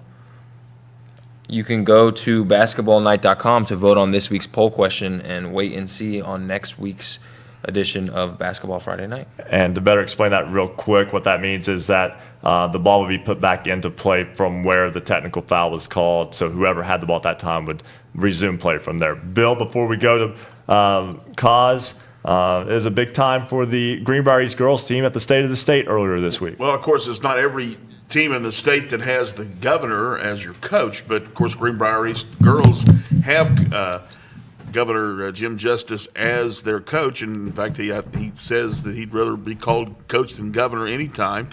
Well, to prove his point and talking about the fact that the state needs to work more as a team, he brought his girls from Greenbrier East to the Capitol and had them kind of stand around him in a huddle while he gave his State of the State speech. And in typical Jim Justice fashion, he made it rather funny, rather homely, and rather pertinent. But it was really neat that those young ladies from Greenbrier East were able to go up to the Capitol and take part in that with their coach, Coach Jim Justice. You know who's never been invited to speak at the State of the State ever? Our next caller, Rick Kozlowski of the Martinsburg Journal, joins us for cause time here on Basketball Friday Night in West Virginia. Just like to smooth it out. I'm gonna shoot you right down. Cos, welcome to Basketball Friday Night in West Virginia. Good evening, gentlemen.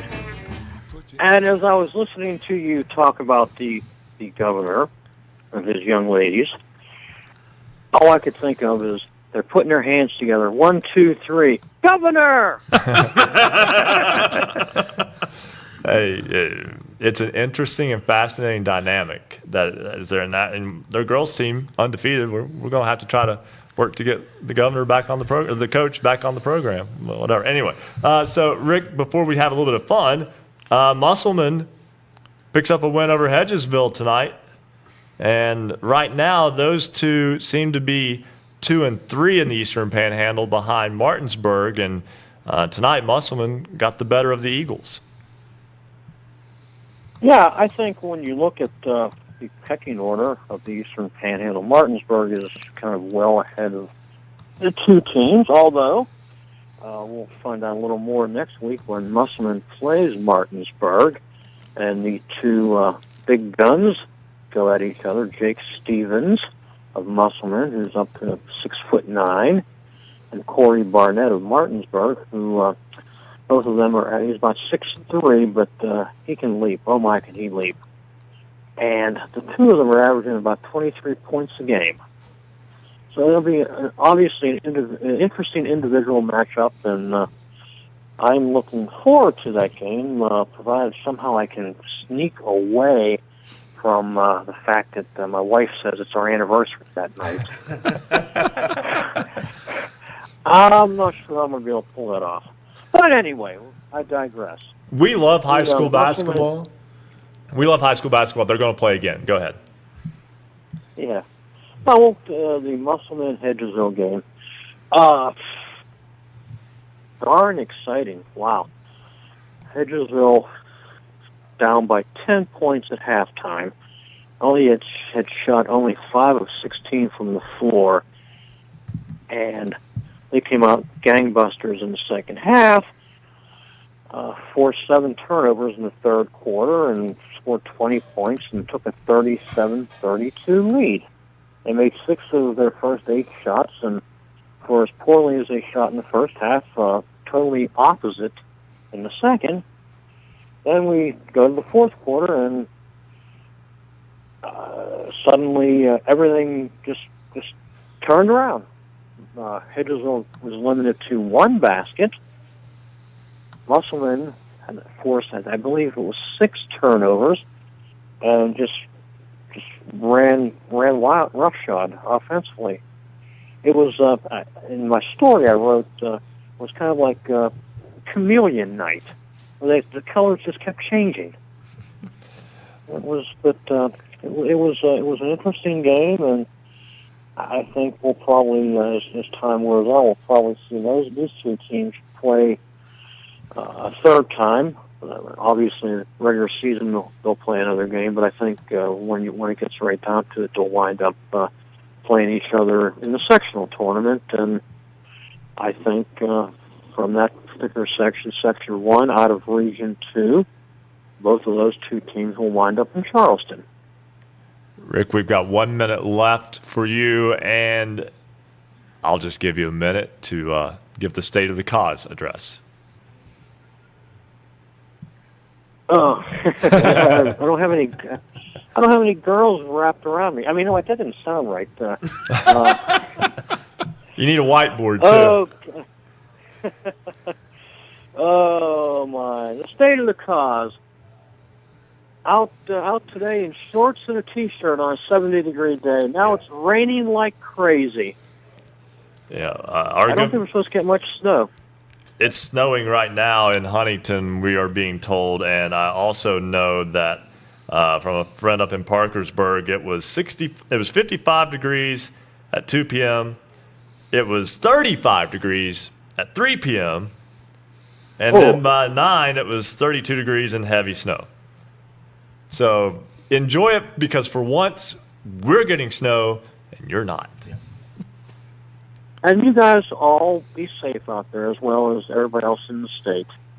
Absolutely. And Rick Kozlowski of the Martinsburg Journal, always a pleasure. And we appreciate you just getting to inject some of the cause into the show. it makes our show end on a smile. I appreciate you guys having me, as always. Thank you. All right, that's Rick Kozlowski, the Martinsburg Journal. Guys, we've got to wrap things up here. Coach Morrone, your thoughts from tonight? A lot of great games tonight, and the tournament run has started, so the next few weeks ought to be great, so everyone tune in. Start to get some standout teams around the state, and we'll just see next week we get together if those folks are still being successful. Well, it's snowy, it's cold, it's icy. We're going to have an indoor picnic, and then I'll try to get home safely. We hope wherever you are that you make it home safely tonight as well. Remember, just be careful on the roads. They can look much more slick. They can be much more slick than they appear. That's going to do it for this edition of Basketball Friday Night in West Virginia. For the entire crew behind the scenes, for Ric Morrone, for Bill Cornwell, I'm Ryan Epling. We'll be back next week. Thank you for listening to Basketball Friday Night in West Virginia. Tune in next Friday for the latest high school basketball action from across the Mountain State. Visit basketballnight.com for our show archives, the poll question of the week, and the basketballnight.com scoreboard. Until next time, have a great weekend, and thank you for listening to Basketball Friday Night in West Virginia. The preceding broadcast was a presentation of the Fast Break Sports Network. Copyright 2017. All rights reserved.